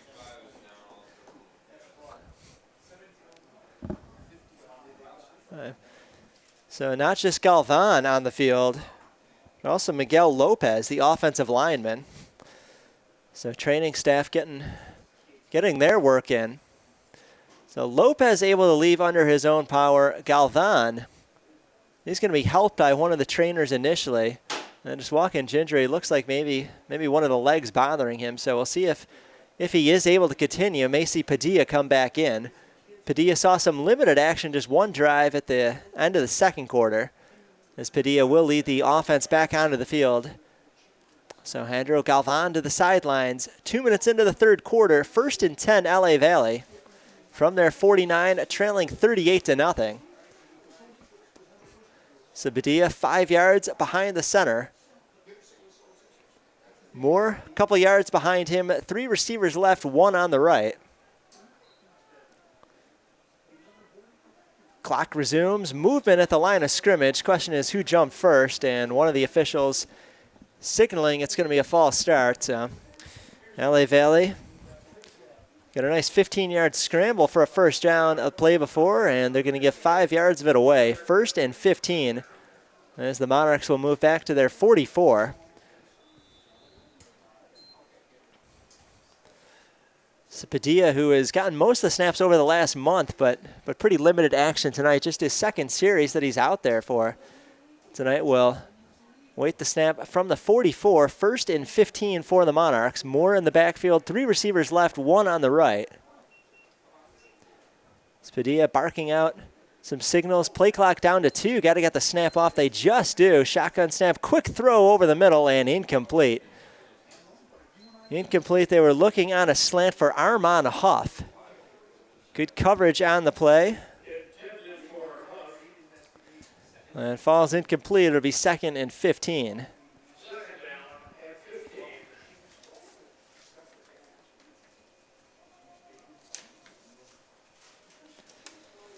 So Monarchs will get back to the line of scrimmage quickly. 2nd and 15 from their 44.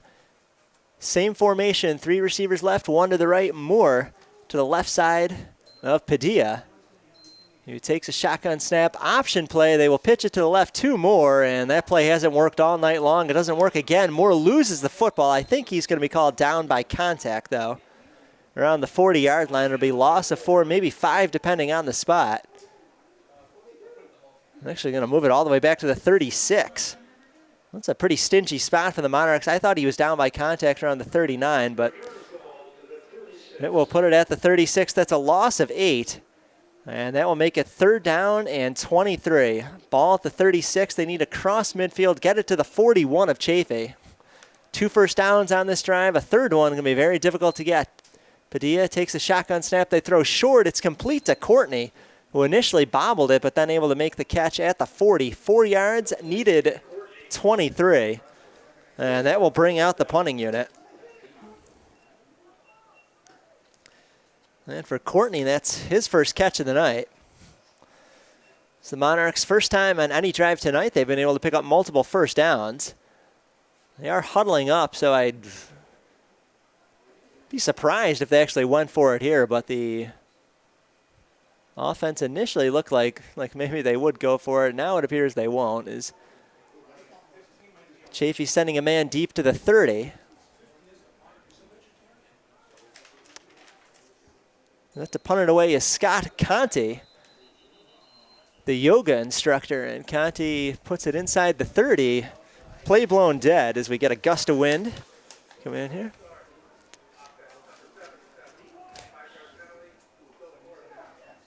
So Armando Arellano on the offensive line called for a false start, and at 368 pounds, he's tough to miss out there. So it'll move it back 5 yards. Conti will try the punt a second time. Tell you, Conti, a yoga instructor, a vegan, and the oldest member of this team. I believe he's 30 years old. So you'll get to punt this one away, and this one will take a bounce on the far sideline around the 25. It is scooped up at the 20, and then a tackle made at the 28. Flags come out.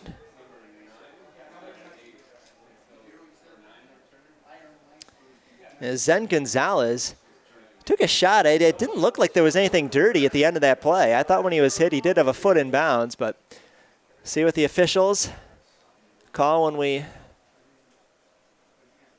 get the verdict.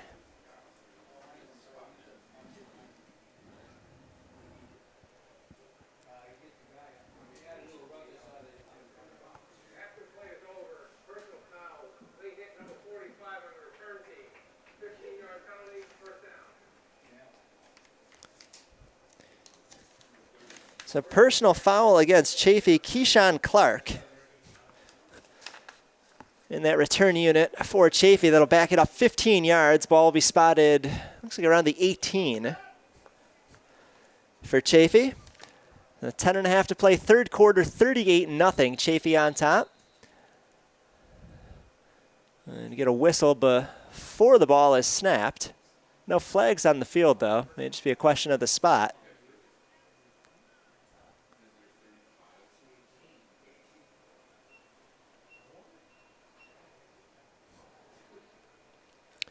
Should have been a 15-yard penalty from the end of that last run.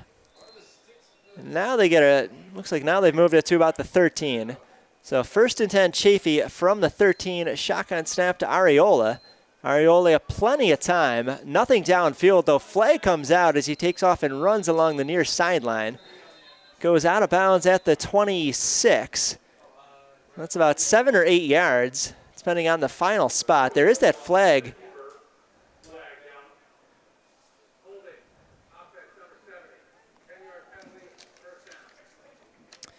So holding against Chaffey, that was Isaiah Coleman out of Fairfield, Ohio.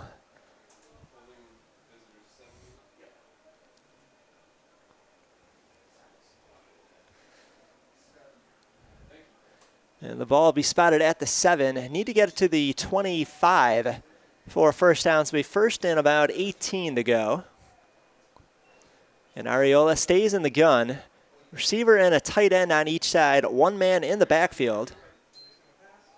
Quick throw over the middle, and that one is complete to the 23. It's going to be close to the first down marker.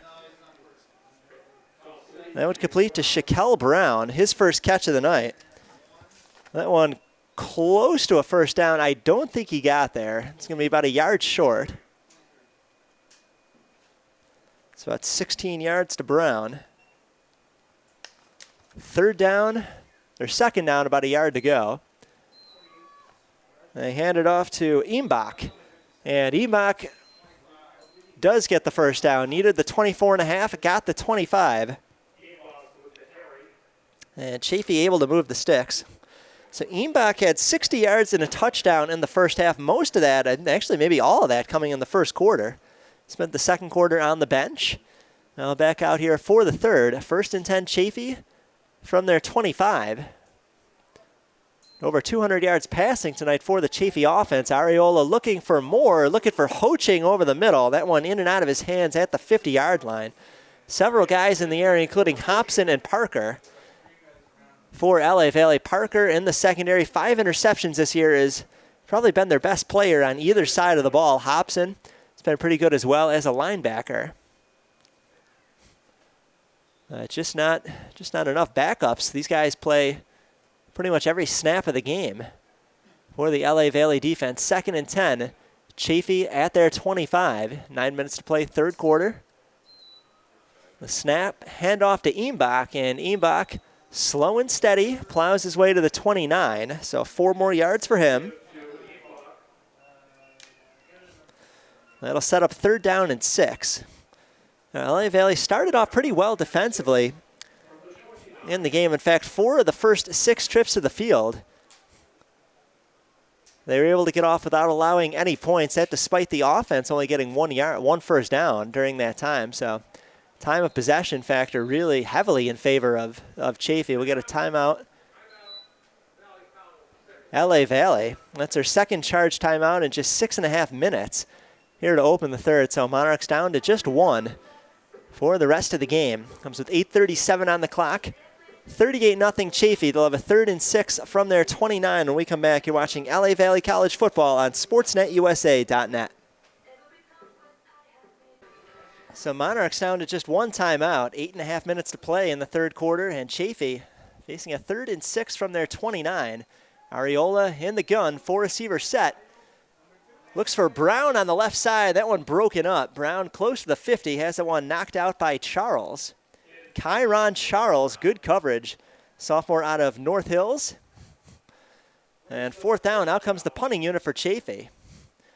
So the Monarch defense looked good on that series, as they're able to get off the field, not allow any points. Great start for the Monarch defense in the first half, and then just kind of ran out of gas as that half went on. Only so much they could do. As Chaffey set to punt this one away.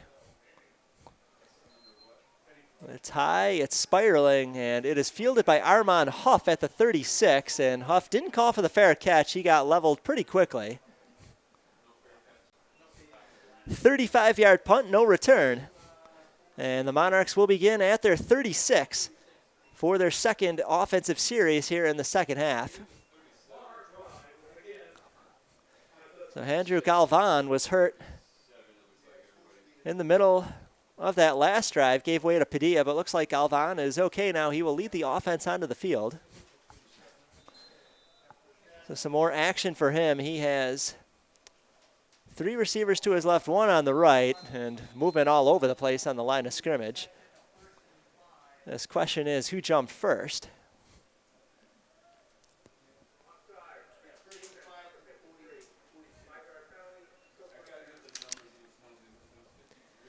Charles Okpala, freshman out of Corona, jumped first on the Chaffey side. So 1st and 5. That'll be Galvan. In the gun, Sidney Sermons, the new running back, to his left.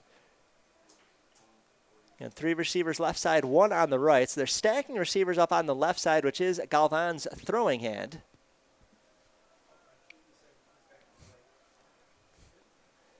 Easier than throwing across your body. Low snap, Galvan able to handle it, get rid of it quickly, and Incomplete to King. Looking for him on a slant route at the 50-yard line. Throw is a little bit low, but I think King will tell you that's a ball he probably could have caught. And now King is on the ground. So King not getting up yet. Training staff will come out and take a look. In a lopsided game like this, you wonder how much longer either side will be willing to put their guys at risk of injury. As King was able to get up quickly, so whatever was bothering him, looks like he got over it quickly.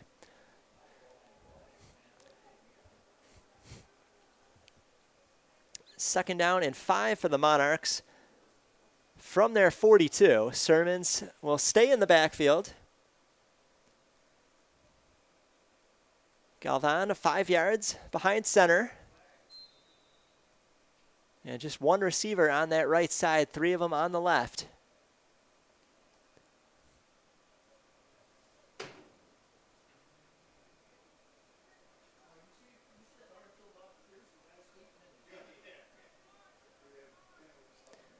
Huff moves from the left side over to the right side, so now split evenly. Flag comes out as Galvan running for his life. As floats it out of bounds on that far side. He was about to get sacked, just got rid of the football to preserve some field position.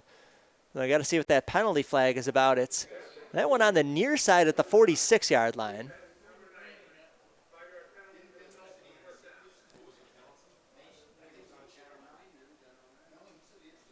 So the penalty against Chaffey offside will give a first down to LA Valle.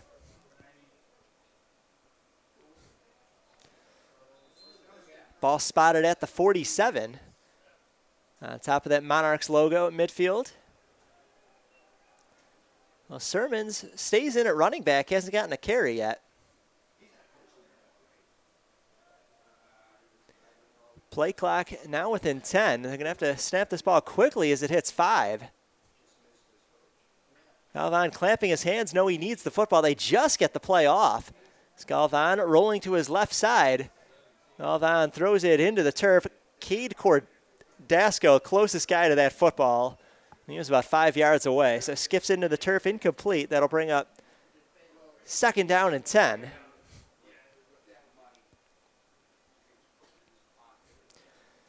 Seven minutes gone by in the third quarter.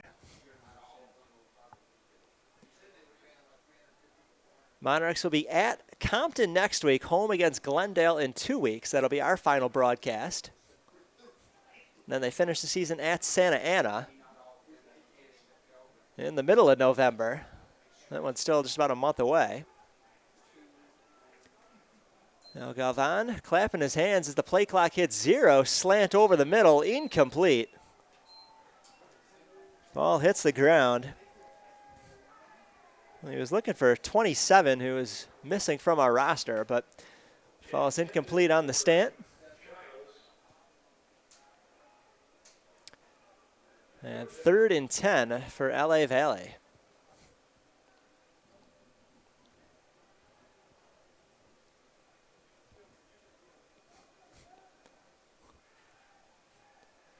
Well, they're going to have to take a shot downfield for this first down.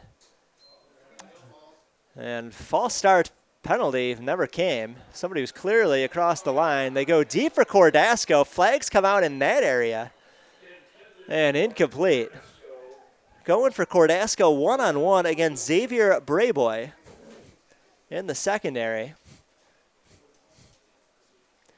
Looked like the Monarchs jumped off sides. Looks like all 3 of the receivers lined up on the left side jumped early. Never saw flag come down in that area, but near the throw, though, flag did come out. So we'll see which way this flag goes.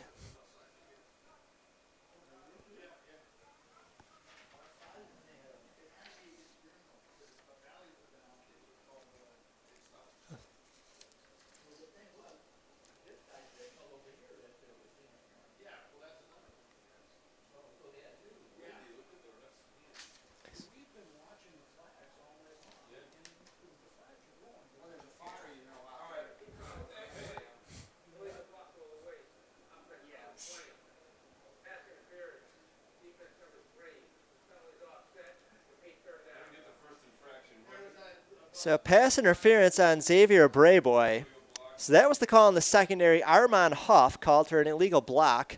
That one against the Monarchs, close to the line of scrimmage. Penalties offset. It'll be 3rd and 10. Snap coming from the 47 of LA Valle, still trying to get their first points of the night.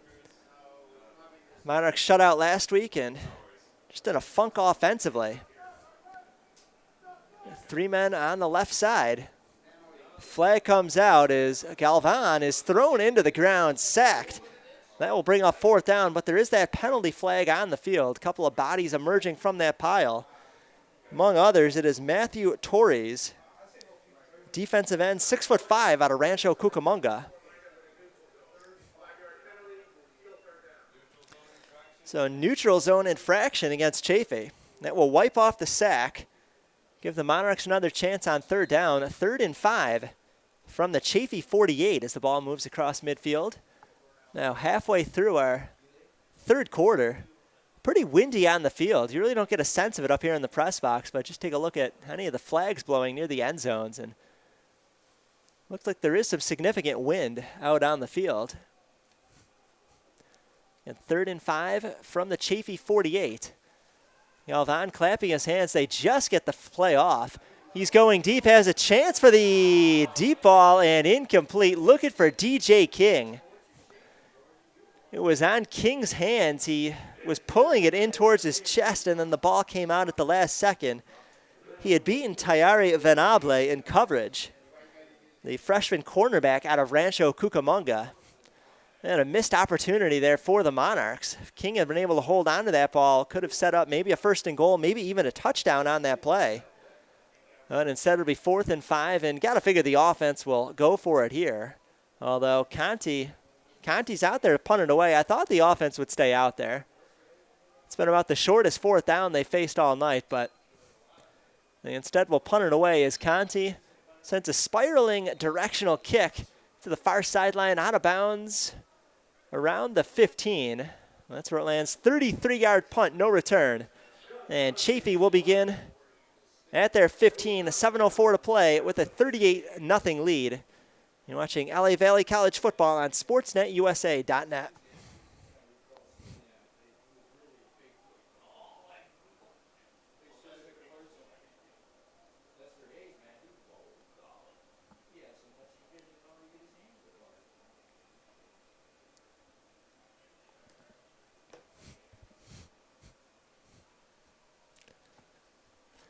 And 7 minutes to go in the 3rd quarter. And Areola staying out there for Chaffey. Wonder how much longer they will leave some of these starters in. Put it on the ground on 1st down. That is Castaneda, who had a touchdown in the 1st half. And just gets back to the line of scrimmage here. So 2nd and 10 at the 15. Figure from Chaffey's perspective, this game probably in the bank. So you would think at this point it would be an opportunity to get some of their backups some valuable playing time. Never know when you might need them down the stretch as Chaffey makes their run towards a bowl game. But instead the starters are out there. 2nd and 10. They look deep down the left sideline and incomplete, overshooting Lofton Wilson. Flag is down near that spot, and LA Valley kind of shaking their heads hoping they don't get flagged for interference. I don't know that that was a catchable ball.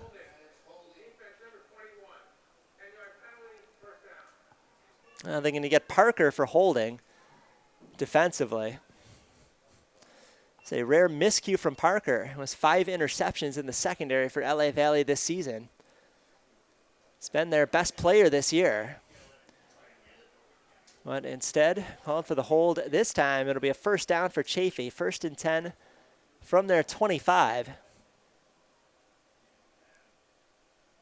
As Areola takes the snap. Quick throw to Sweet on the near side. Catchman at the line of scrimmage. Room to run 35-40. 1st down and more. As he gets close to midfield, another flag down. As it stands, it's 24 yards and a 1st down, but there's another flag. There's been a lot of them tonight. A 2nd flag comes down as there was some extracurricular activity after the tackle.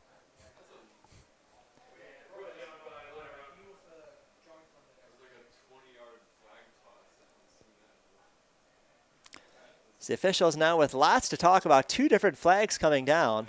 One is at the 32, another at the 49-yard line where the tackle was made after what would be a 24-yard catch by Tyler Sweet, leading receiver for Chaffey.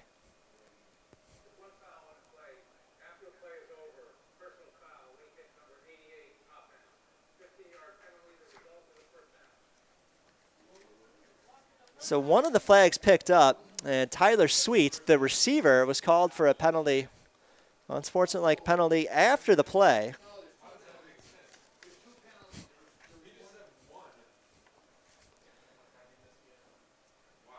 So it should be 15 yards from the end of the catch. So the catch will count. It's a 24-yard completion to Sweet, who's now got 150 yards and a touchdown on the night. Then the 15-yard penalty is enforced from there. 1st and 10, Chaffey from their 34. 6:10 to play, third quarter. Areola stays in the gun. Two receivers each side. Quick throw to the near side, complete around the 40, and then a few yards after the catch as Bryce Pierre, his second reception of the night, able to get about 7 yards on that play. 2 catches, 17 yards for him tonight. So we move under 6 minutes to go in the third quarter. Castaneda in the backfield. 2 receivers each side for Areola. Takes the shotgun snap, gives it to Castaneda, and Castaneda was hit for a loss, somehow managed to stay on his feet. And then fight his way back to the line of scrimmage, may have even gained a yard on the play. In fact, they're going to spot him between the 44 and the 45, may have enough for the first down, and he does. That was a great second effort by Castaneda, as he's able to pick up a first down and keep these chains moving for Chaffey. They have a very deep running back core, even deeper receiving core for Chaffey. Over 500 yards a game offensively, over 60 points a game within the conference. 1st and 10, Chaffey from their 45. It's Castaneda again. This time more room to run, 50, 45, first down and more as he runs towards his sideline, about 15 plus yards on that run. And they're going to place it all the way at the 35, so 20 yards on the run for Castaneda. That's 47 on the night for him. Eambach is the leader. He's got 66. And wonder if his night is done. Chaffey moving the ball well this drive. 1st and 10 from the Monarch 35. Chaffey with a 38-0 lead. And nobody scored in the second half, though. 4.5 to play in the third quarter. Areola, time to throw. A couple steps out of the pocket to the left side, finds Castaneda and makes the catch in first down territory, absorbs a shot at the 20. Flag comes out as Castaneda able to fight his way inside the 20 into the red zone. By the time that play was done, he had gained about 20 yards. But as has been the case for most of the night, flags all over the place. So waiting to see what that's about. There is an injured Monarch on the play.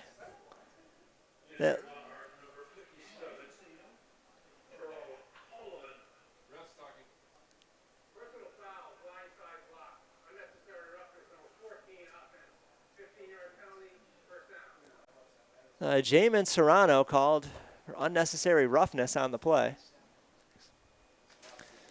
And meanwhile, we'll have an official's timeout is Earl Holloman, who switched his jersey number to 57 for this game, is on the field. Far side being tended to by some of the trainers. And you know, in a game like this where the manpower is about 2-1 in favor of Chaffey, you start to worry that the injuries could pile up if this game goes on. There was talk about maybe shortening the quarters to 8 minutes for the second half. That didn't happen. Sticking with 15 minutes, and you've seen that the Monarchs have gotten banged up here in the second half. And the goal right now to try to finish this game strong, get out of here healthy. You have 2 winnable games coming up against Compton and Glendale the next 2 weeks. No reason the Monarchs can't be competitive, maybe win those games. You just want to avoid any kind of catastrophe here the rest of the night. 4:20 to play, third quarter, 38-0 Chaffey. Shotgun snap on 1st and 10 from the 35. That was complete to Castaneda. Castaneda first down, 15-10, and into the end zone for a touchdown. Castaneda, his second touchdown of the night. One came on the ground, and this one comes through the air. A 35-yard touchdown toss from Areola to Castaneda, as Chaffey extends their lead to 44-0 with 4 minutes to play in the third quarter.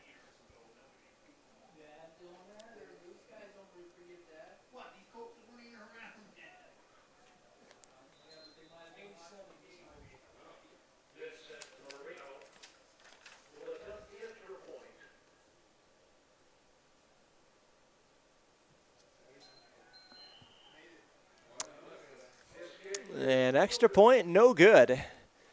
So Chaffey will have to settle for 6. Score 44-0, 4:05 to play. In the third quarter, a 35-yard touchdown toss from Areola to Castaneda. And Monarchs will get the ball back when we return. You're watching LA Valley College football on SportsNetUSA.net.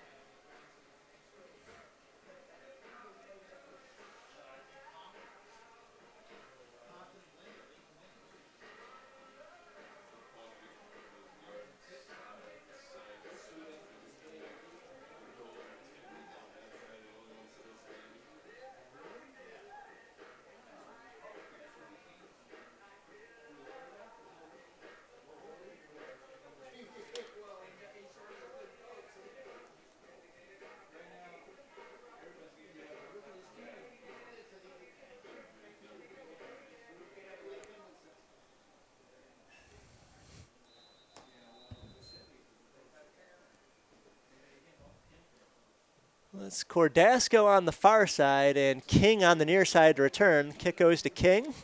King from inside the 10 runs it between the hash marks out to the 20, 25, and King will wind up around the 30-yard line. So that's where the Monarchs will begin. DJ King, about a 25-yard return. 3:55 to play third quarter.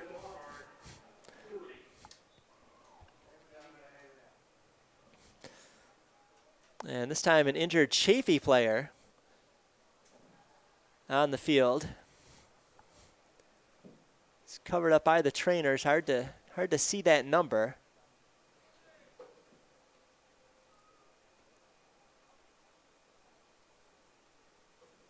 So we'll step away for the injury timeout. Let you know who the Chaffey player is. Hopefully that he's okay when we return. You're watching LA Valley College football on SportsNetUSA.net.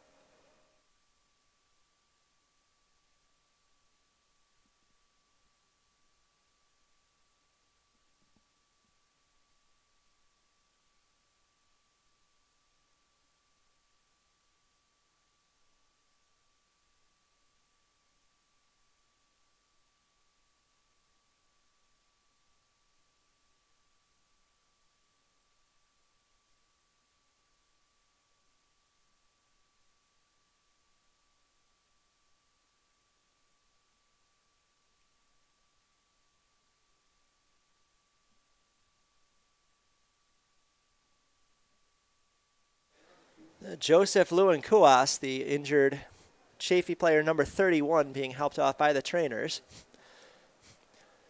So in a 44-0 game, could be the end of his night, just as a precaution. And LA Valle will start at their 30 after a nice kickoff return by DJ King.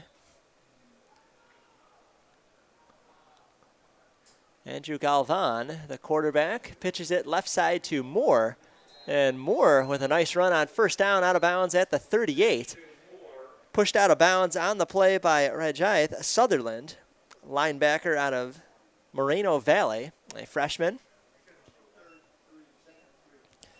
So Monarchs still looking for their first points of the night. They were shut out last week 48-0 at West LA.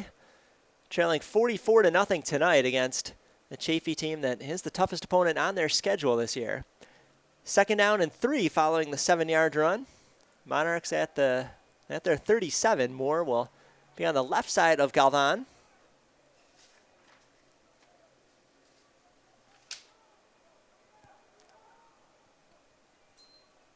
Chaffey loading the box to go with the option play again. Pitch left side to Moore, and Moore going to be close to the first down. Looked like maybe he had gotten there, but one of the feet went out of bounds. His left foot out of bounds at the 39, and that'll leave him a yard short.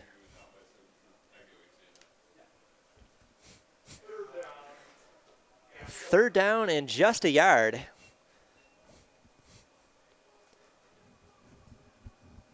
Moore will stay in the backfield. 3 receivers right, 1 to the left. The play clock now down to 5. They're going to have to snap this ball quickly. Snap it with 2 on the clock. Galvan looking for Courtney and completes it to the left numbers 50-yard line. 13, make that 14 yards and a first down. So Leon Courtney, his second catch of the night. That throw a beauty from Andrew Galvan. And keeps the drive alive for the Monarchs. So they move it out to the Chaffey side of the field, 1st and 10 from the Chaffey 49. Galvan will stay in the gun. I don't think he's been under center for 1 snap tonight. Working the gun more to his right side. 3 receivers right, 1 on the left. Galvan feeling the heat, gets hit at the 50-yard line. Ball pops out. It's on the ground. And now just a question of who fell on top of it. Looked like Chaffey had the best play on the ball, but I think LA Valley wound up recovering it. They did as DJ King fell on the ball, right place, right time. So that one nearly a disaster for the Monarchs. Really would have been demoralizing to lose the football on a fumble right after their best 3rd down conversion of the night. Instead ends up being a 2-yard gain. So 2nd down and 8. Monarchs from the Chaffey 47. Galvan awaiting a shotgun snap. 4 receivers split evenly to each side. 1.5 to go in the 3rd quarter. Monarchs trailing 44-0, looking for their first points of the night. And delay of game. Unless the Monarchs got a timeout first. They did not. Well, they've been in danger of that delay of game call on a number of plays tonight. Many snaps coming within 2 or 3 seconds of that 0 on the play clock, unable to get it off in time. And 2nd and 8 turns into 2nd and 13. This ball moves back onto the Monarch side of the field. 2nd and 13 from their 48. They'll stay with the 4 receivers set. 2 on the right, 2 on the left. Shotgun snap to Galvan. Galvan under pressure, hit from behind. Ball comes out, but was the arm moving forward? Chaffey clearly falls on it.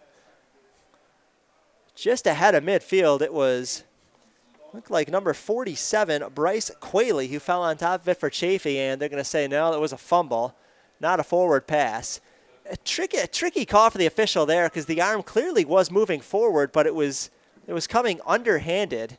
And because of that, I don't think LA Valley is going to have a leg to stand on if they try to say that it was Galvan trying to throw the ball. Matthew Torres involved in that play as well. So Chaffey takes over, 1st and 10 from their 48. Final minute of the 3rd quarter, 44-0 Chaffey. Put it on the ground to Moorfield. And Moorfield able to take it across midfield to about the 47. It's about 5 yards from Moorfield. And running out of time in the 3rd quarter, probably time for one more play. Moorfield to the right side in the backfield. New quarterback on the field is Maximilian Davila, number 4. See him lined up in the gun. Long hair sticking out of his helmet. Snap. Davila, a fellow lefty, time to throw. Buys time, escapes out of the pocket right side and floats it downfield. Castaneda again, his 3rd touchdown for Chaffey. So Maximilian Davila on his first throw of the game finds Castaneda downfield, his 3rd touchdown of the game, 2nd in the receiving game. His first one came on the ground. And Chaffey now leading at 50-0. on the final play of the third quarter. Extra point coming up.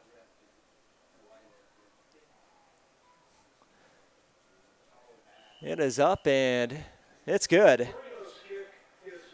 So 51-0 Chaffey at the end of 3. We'll be back for the 4th. You're watching LA Valley College football on sportsnetusa.net.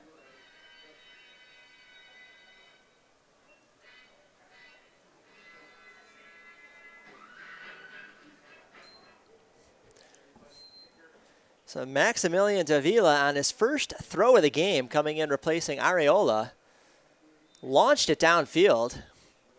Threw that ball 50 yards to Castaneda in the end zone. 3rd touchdown of the game for him. It's 51-0 Chaffey.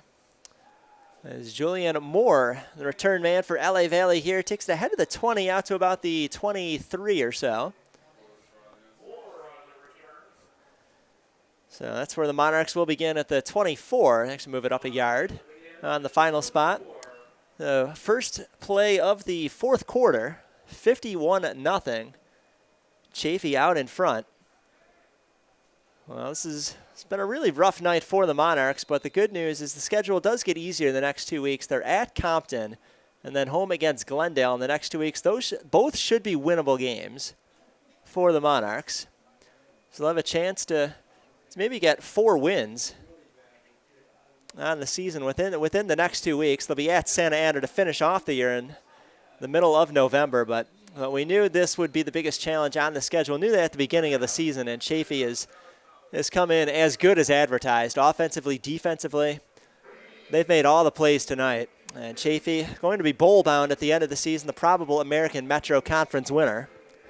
They won it last year, and looking like they're well on their way to winning it again this year. They'll be 7-0 by the end of the night. Monarchs take their final timeout before the first down snap. So Monarchs out of timeouts here as we are just a few seconds into the 4th quarter. Chaffey has all 3 of theirs remaining. Jesse Padilla, the new quarterback for the Monarchs. He's played sparingly tonight. And will lead the offense onto the field for this drive, which will begin at the 24-yard line for the Monarchs. So Padilla with Moore to his right side. We'll give it away to Moore. Moore run to the left side. And Moore ahead of the 30 out to about the 33-yard line. So nice run for Julian Moore on first down, 9 yards. That'll set up second down and a short one. So a nice start to this drive for LA Valle. See if they can pound out a couple of first downs here. More to the bench, and Sidney Sermons, the new running back, will stand to the right side of Padilla. Sermons gets the call, and Sermons hit well behind the line of scrimmage, able to escape, and Sermons on his feet picks up the first down ahead of the 35, close to the 40. And that's where he'll be marked down. 6-yard run for Sidney Sermons on a play in which he could have lost 5 yards or so.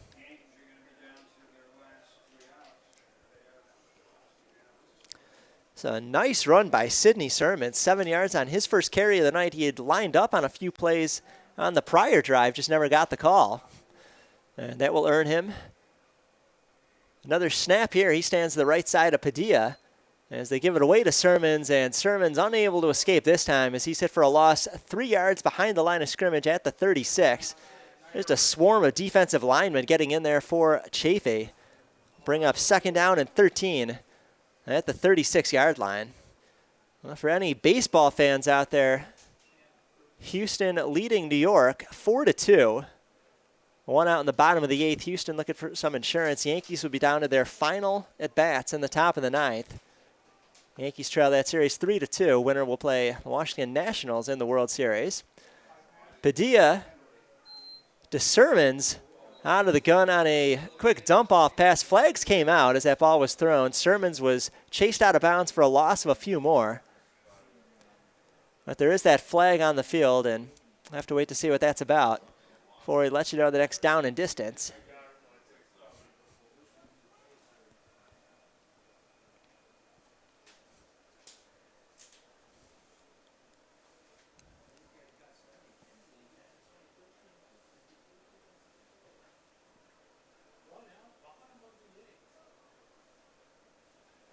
Officials still talking things over.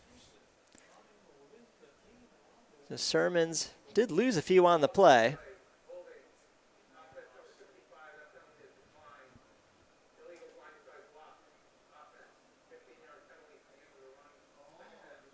It's a blindside block can be called an LA Valley 15-yard penalty.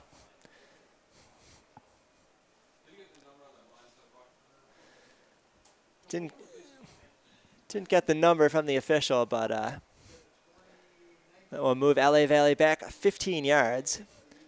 A couple upsets in college football today. Wisconsin blew a late lead against Illinois. Wisconsin was ranked number 6. They'll be sure to fall in the polls. And Oregon beat Washington in Washington today. Third loss for the Huskies this year. This Padilla looking for a quick pass to the left side, and that one falls incomplete. Intended for Deshaun Ravoner. Now 3rd and a long 31. Ball at the 19-yard line. Monarchs need to get it all the way to the 50. Not a lot in the playbook for 3rd and 31. So we'll see what Milton Knox, offensive coordinator, dials up. The snap, and it's a short throw to the outside, incomplete. Henry Patino, the intended receiver. Freshman out of Pasadena. That'll be 4th and 31, and out will come the punting unit. So the Monarchs still without points over their last 2 games. We'll have a couple possessions before the end of the night to try to rectify that situation, but offense has really struggled throughout the season for the Monarchs. Scott Conti with his bright orange cleats out here to punt this one away. Conti just got that one off. That one nearly blocked. Chaffey blocked one kick already tonight, set up a touchdown, and nearly got a second one. Good return there on the play inside the 35-yard line. A flag came out, but Shaquille Brown, or Simeon Burns rather, with a nice run. There are 2 number 2s on Chaffey, so you have to look at that roster very carefully. That was not Brown, the big tight end. That was Simeon Burns, much skinnier sophomore out of Temecula.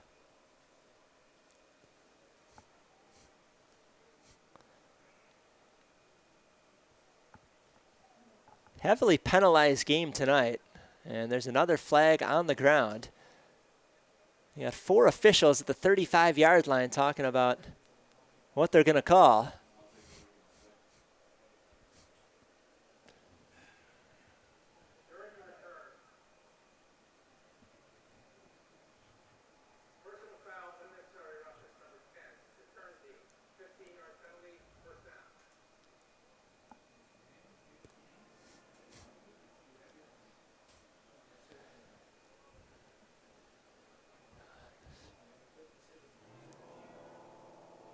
So unnecessary roughness during the return against Chaffey.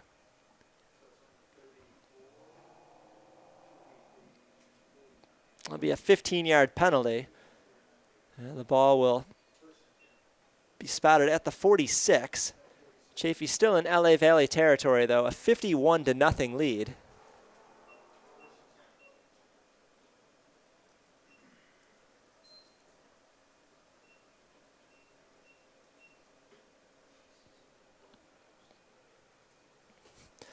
So Maximilian Davila, quarterback in for his second series, threw the ball 50 yards into the end zone on his only toss of the night. This time we'll give it away to Moorfield on first down. Moorfield run to the right side and tackled on top of the Monarchs logo at the 44. So 2 yards for Moorfield on first down. It'll be 2nd down and 8.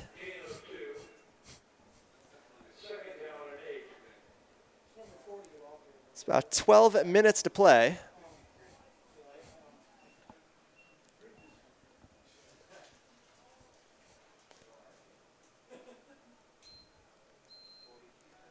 Moorfield gets it again, and Moorfield running to the left side this time.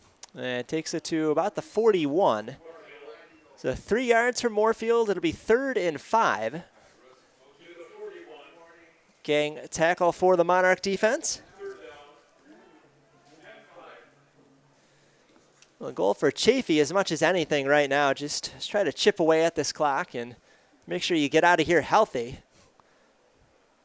Monarchs could say the same thing, want to just avoid that big injury before the end of the night. Davila, quick snap and a throw to the near side. It was a low throw, and that sent Javian Lofton-Wilson into the ground. Had to make the catch on his knees at the 35. It's a 6-yard completion. Is good for a first down, though. Over 300 yards passing on the night for this Chaffey offense. Fourth catch, 33 yards for Lofton-Wilson this evening. So we move inside of 11 minutes to go. 1st and 10 Chaffey from the Monarch 35. Quick throw, this one to the right side. A catch made at the 25 and into the end zone untouched goes Kayvon Hollins.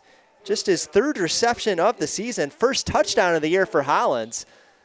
And that touchdown extends the Chaffey lead to 57-0.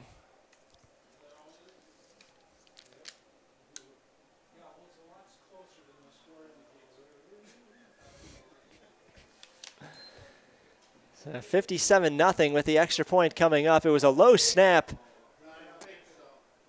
And they're just going to try to run it in. Ho-Ching unable to get in there.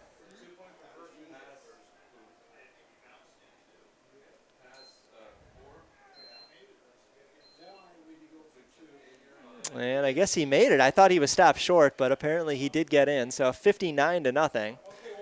As Ho-Ching on the bad snap, able to pick it up and run it in from the right side. I really don't think that was designed. That was not Chaffey trying to embarrass LA Valley. That was just a bad snap. And Ho-Ching did what he was trained to do. Didn't think he was going to be able to put it down for a clean hold and kick, and picked it up, ran with it. And turns into 8 points on that drive for Chaffey. Now leading 59-0.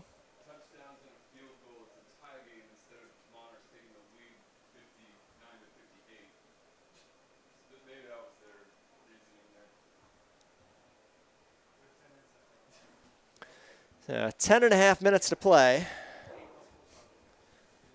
And now for the Monarchs, just the question becomes, can they get some points by the end of the night? I'd like to see the offense build a little confidence before they head on the road next week to Compton. We'll have Glendale at home in 2 weeks. That will be our final broadcast. November 2nd, 6 p.m., 2 weeks, Saturday night here at Monarch Stadium. Hope you'll join us on sportsnetusa.net one more time. Kick goes to the far side of the field. Return inside the 10. DJ King, 15-20 as he heads back to the near side. And King chased out of bounds at the 22.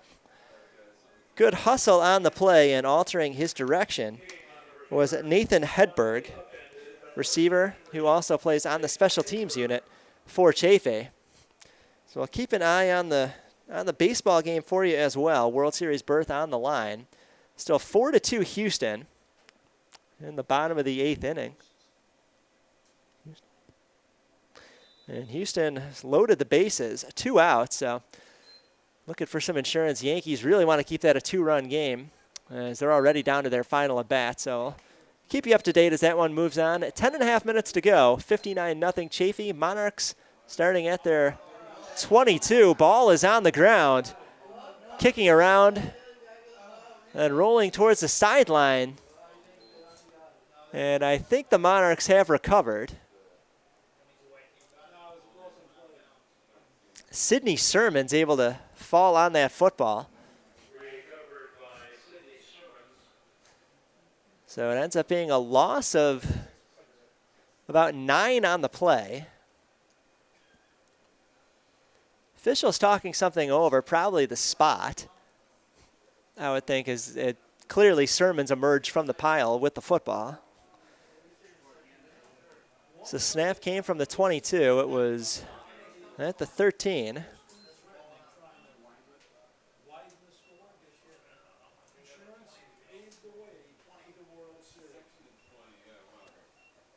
Shotgun snap to Padilla. throws short to Sermons. Sermons with some room to run, 25-30, and Sermons a first down and more as he takes it out to about the 40-yard line. About 26 yards on the catch from Sidney Sermons. It's the longest pass play of the night. Padilla to Sermons. And a first down for the Monarchs. 1st and 10 from their 40. We are under 10 minutes to go. 59-0 Chaffey. Sermons to the left side of Padilla. 3 receivers left, 1 to the right. They go short again to Sermons, and that ball falls on the ground. Chaffey picked it up, tried to go the other way, but officials signaling dead ball, nothing to get too excited about. Just an incomplete pass, and it'll be 2nd and 10.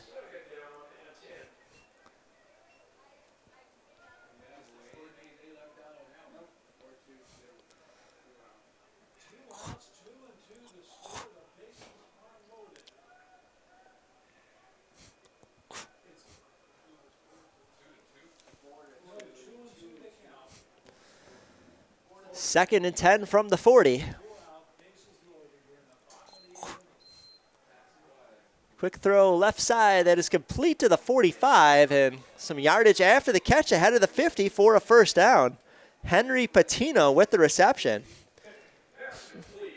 First catch of the night for Patino as he picks up 11.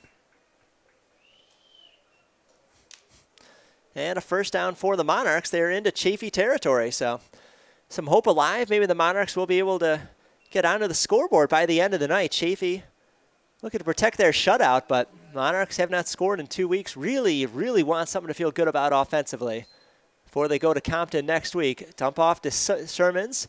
Sermons, 50. Sermons leaps over a would-be tackler and gets to the 45-yard line along the sideline in Chaffey territory. So just 4 yards at the end of the play, but some great acrobatics by Sidney Sermons as he went airborne, looking like a track star. It'll be 2nd and 6, and some of the crowd energy subdued by the fact that there is a player down on the field. As a Chaffey Panther down around midfield. It looks like number 54, Christian Johnson, freshman from Fontana, on that defensive line. So while he's tended to by the training staff, we'll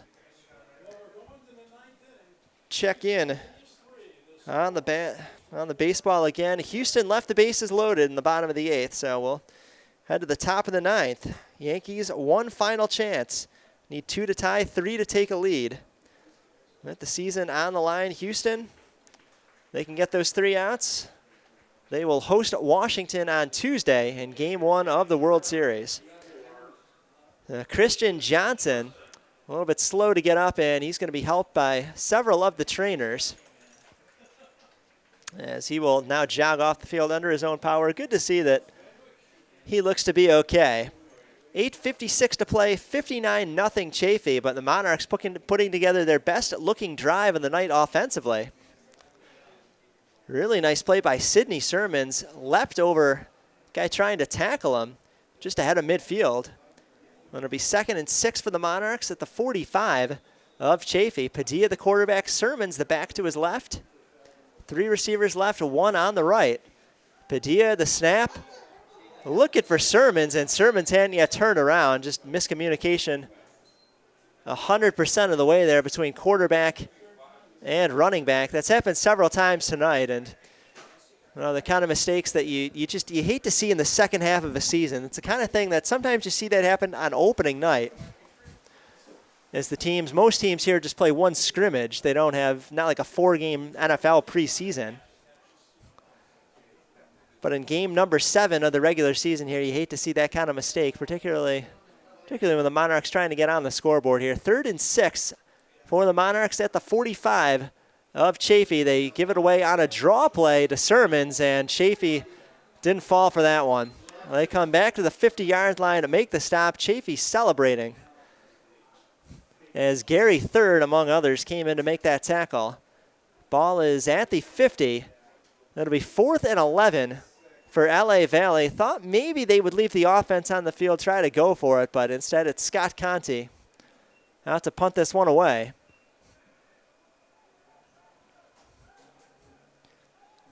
Well, not many plays have gone for 11 yards tonight. In fact, I think only 2 have gone for more than 11 tonight for the Monarchs, so you can understand that's going to be roughing the punter.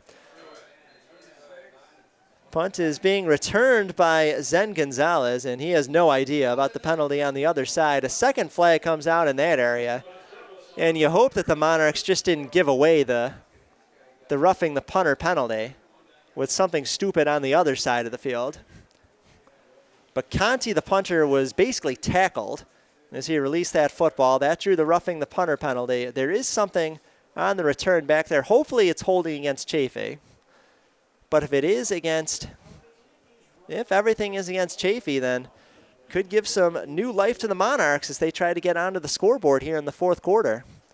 Got 4 officials discussing things around midfield. Now a 5th one will join them.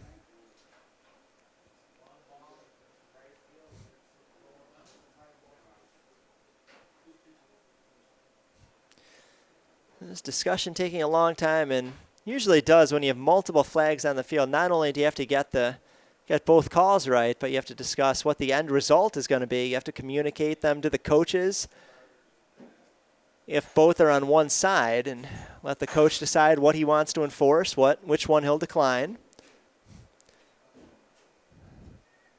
But again, 2 flags on the field. We know one of them is going to be roughing the punter, as Conti was driven into the ground. The second one, a little bit of uncertainty. Typically, you expect that to be holding against the return team. Looks like now we are ready to get the diagnosis from our officials.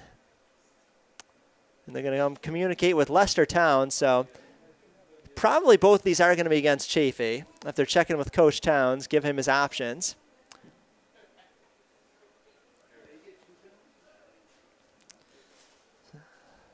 And now we're ready for our word.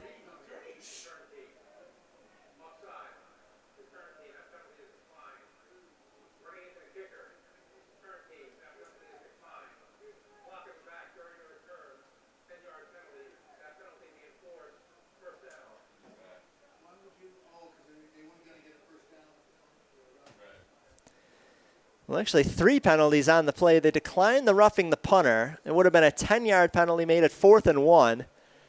A little surprised maybe they didn't take that one and then let the offense try for it on 4th and 1. Don't think there would have been much to lose with the score already 59-0. Instead, they take the 3rd penalty, which was a hold during the return. That's a 10-yard penalty from the end of that run. They'll spot the ball at the 20 for Chaffey. So I guess the Monarchs had just seen enough offensively. They'll send the defense back out. And the drive for Chaffey will begin at the 20. 3rd series for the backup quarterback, Maximilian Davila. He's led the offense to 2 scores. All right, they'll put this one on the ground. The flag comes out, as a lot of flags have tonight. It's about a 3-yard gain for now.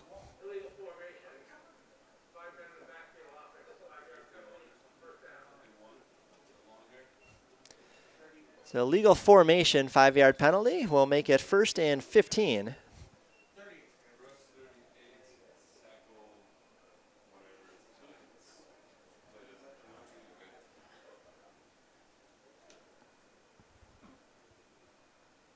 Snap from the 15, play action, then a throw over the middle. Bounces out of the intended target, Bryce Pierre. Falls incomplete. It'll be 2nd and 15. Exactly halfway through our 4th quarter. 7:30 to play, 59-0 Chaffey. In full control. Monarchs at Compton next week, home against Glendale in 2 weeks, which will be our final broadcast of the year.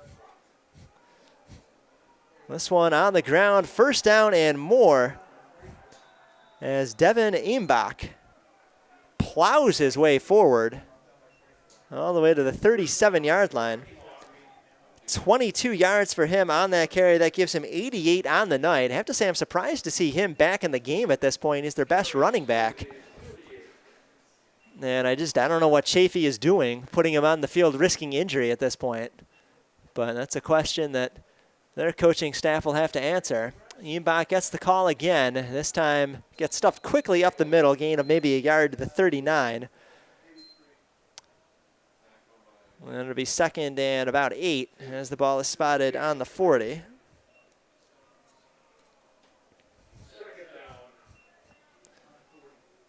Now 2nd down and 8 from the 40. Davila running the no-huddle offense. Davila looking deep right side and incomplete. Looking for Bryce Pierre. Ball was overthrown.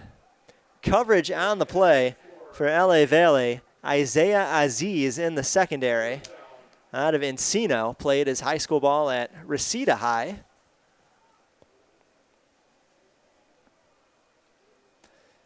Third down, 8 to go for Chaffey. Ball at the 40.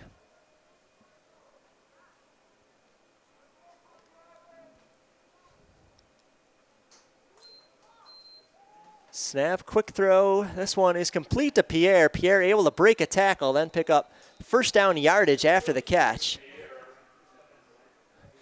That's 12 yards on the play to Pierre. Third catch of the night for him. I've got him at 29 yards. And over 300 yards through the air for the Chaffey offense tonight.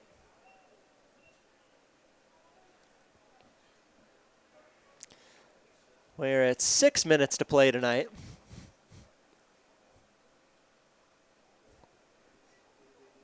Davila waiting the snap. 1st and 10 Chaffey from the Monarch 48. It's Eambach again. Eambach running left side, gets a couple of good blocks and picks up a first down to the 35. 13 yards for Eambach. That gives him 101 on the night, so congratulations to Eambach. Triple digits, hitting that century mark. Still don't understand why he's in the game, but just padding the stats at this point. He'll head to the bench. That will maybe be the end of the night for him. 1st and 10, Chaffey at the 35 of LA Valle.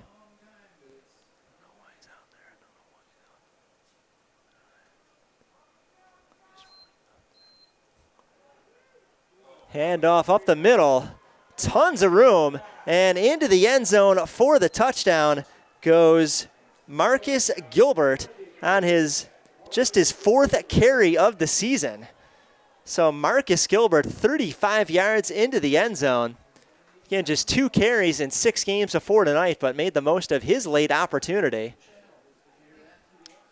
And now 65-0 Chaffey as they extend their lead again.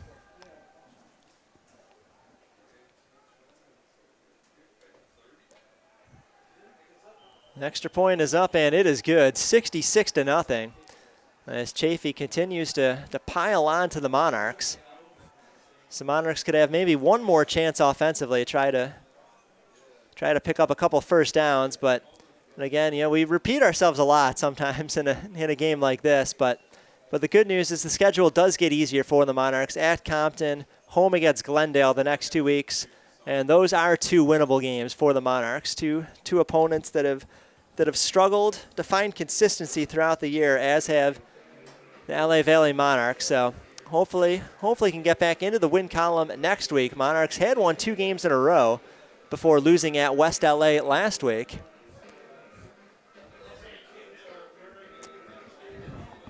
And we'll see what transpires over the next couple of weeks for the Monarchs.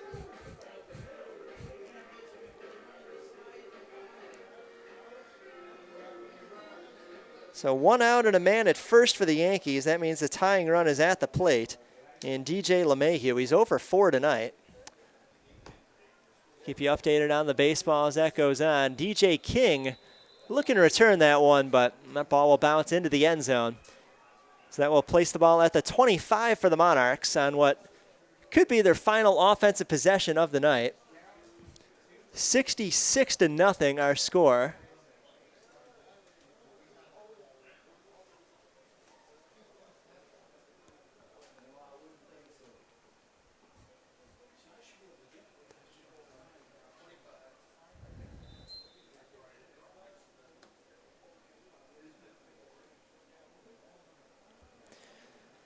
So out comes the offense. It will be Padilla at quarterback. Looks like he'll have a naked shotgun. 2 receivers on each side, as well as a tight end on the left side. This one's intercepted at the 25, and it will be run into the end zone. A pick 6 for Musa Trailer, sophomore out of Chino. So Trailer with another big defensive play for Chaffey as they keep the shutout intact and do one better, actually get a defensive touchdown.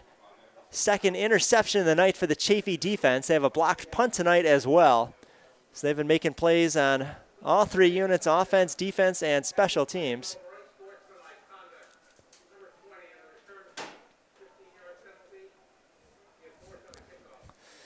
So Trailer called for taunting after the end of the play. The pick 6 will stand, and the 15-yard penalty will be enforced on the kickoff. But a pick 6 for Trailer makes it 72-0 with the extra point coming up.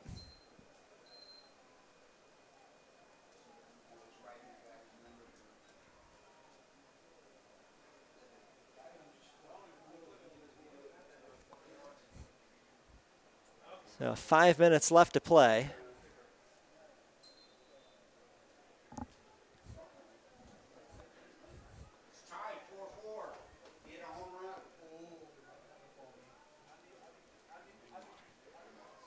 Extra point is up. It's ugly, but it's good. Doesn't have to be pretty, just has to make it through the upright. So add one more to the board, 73-0.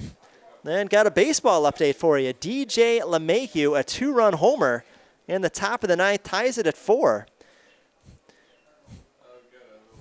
So Yankees and Astros tied at 4 in the top of the 9th inning. Houston wins, they go to the World Series. Yankees can win. It'll be a Game 7 tomorrow night. So I'll let you know if any further updates transpire out from H-Town. But in our game here now, 73-0. It's been out of hand for a while, but you have to give the Monarchs credit for one thing tonight. It's the fact that they haven't quit. They've continued to show a lot of effort in every phase of the game, but right now just really just overmanned. Give you an idea of how much bigger the roster is for Chaffey. When I went to print the rosters for this game, I could print the entire LA Valley roster on one page. Chaffey's roster went onto a 3rd page.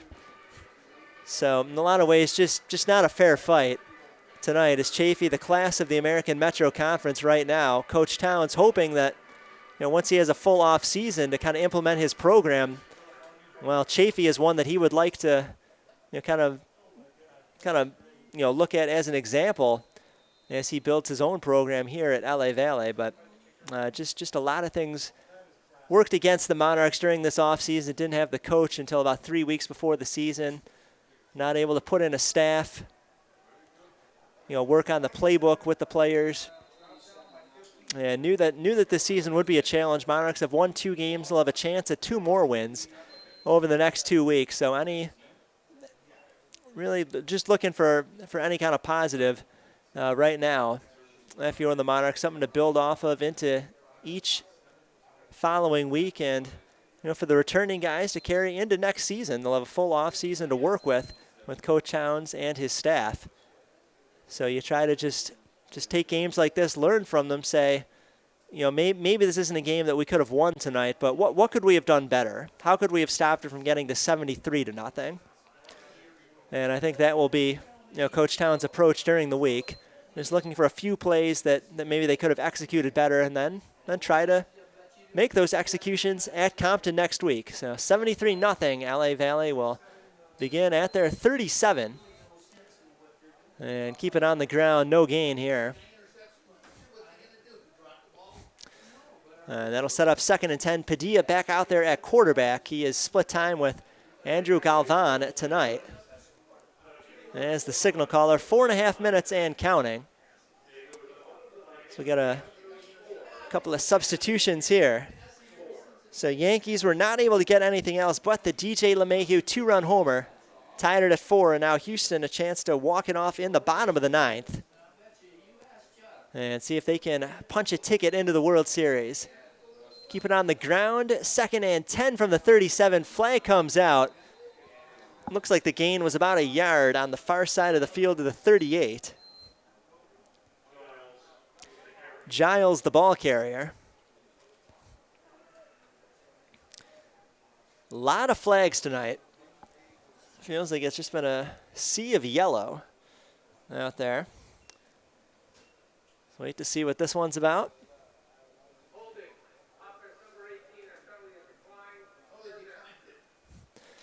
It was holding against the Monarchs. Chaffey could have declined it, or could have accepted, but rather they declined it. Henry Patino was guilty of the hold, but Chaffey instead elects to force the loss of down in LA Valley. 3rd and 11 from their 37. And hit for a loss behind the line of scrimmage at the 34, so it'll be 4th and a mile, and presumably the punt team will come out for the Monarchs. Conti hasn't run onto the field yet. And Padilla staying out there for the Monarchs. Really wouldn't be much left to lose if they did go for it, but Padilla will head off. Conti will come in. And the 30-year-old vegan yoga instructor with his bright orange cleats will punt it away for one final time tonight.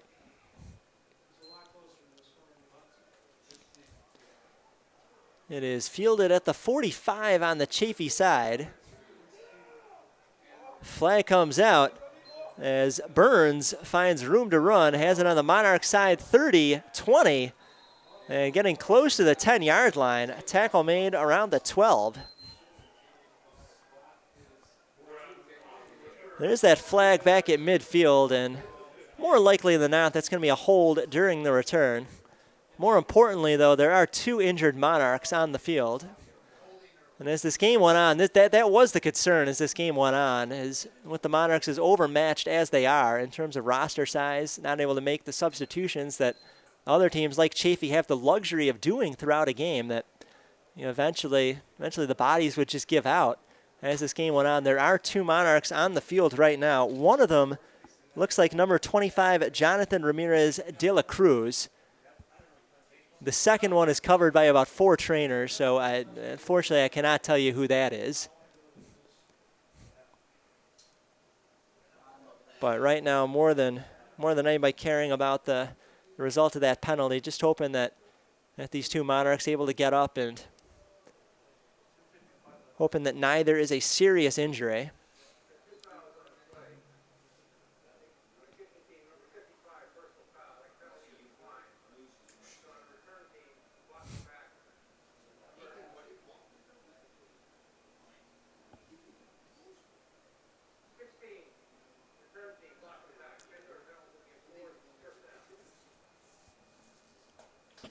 So Andrew Valdez called for a legal block during the return. It'll be a 10-yard penalty. Jonathan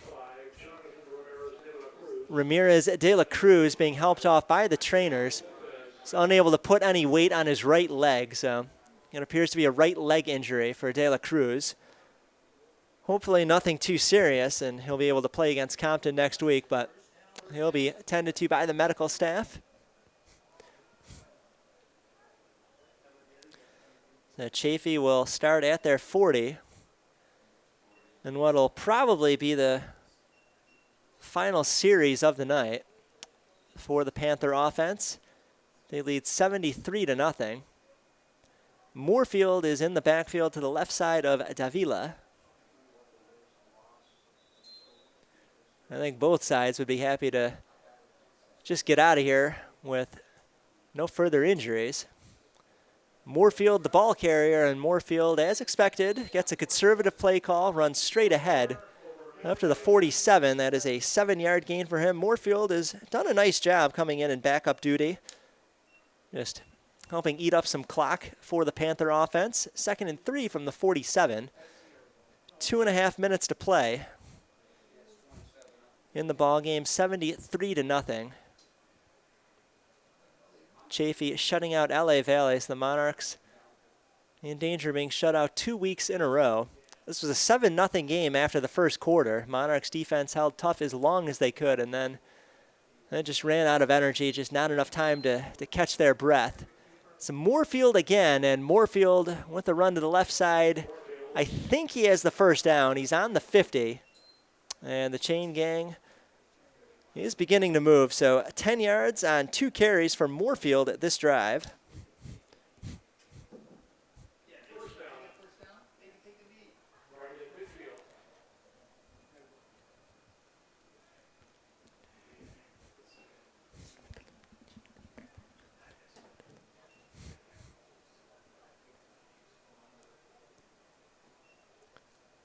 Officials waiting on something, not quite sure what. But the clock's running at minute 30 and counting. Play clock is at 3, and now they're going to let Chaffey snap it, and they're just going to kneel the ball. So with the first down, they're able to just kneel it a couple times and bring this thing to an end. So Davila will kneel it once, maybe twice more. And then that will do it for tonight. So the Monarchs, at the end of this, are going to fall to 2-5 on the season. Chaffey at 1-2 within the American Metro Conference. Chaffey will improve to 7-0 overall on the year, 3-0, and remain in first place in the American Metro Conference. Conference play will continue for the Monarchs next week. They will be at Compton. And then in 2 weeks, they'll be home at 6 o'clock against Glendale, Coach Town's former employer where he was the defensive coordinator. So it'll be our final broadcast of the season, Saturday, November 2nd, 6 o'clock, home against Glendale here on sportsnetusa.net. So hope you'll join us for that one. On paper, that should be a much more competitive game that the Monarchs should be able to win. Actually, the next 2 games are winnable games for the Monarchs. So hopefully tonight just a dark spot on what otherwise can, hopefully have some bright spots in the season for the Monarchs. So players getting together, shake hands. We will sign off here. Final 73-0. Chaffey shutting out the Monarchs tonight. We'll see you in 2 weeks against Glendale, 6 o'clock on sportsnetusa.net. For Dale Beck, our sports information director, and Albert, our engineer and cameraman tonight, I'm Aaron Rosenberg saying so long from Valley Glen. See you November 2nd watching LA Valley College football on sportsnetusa.net.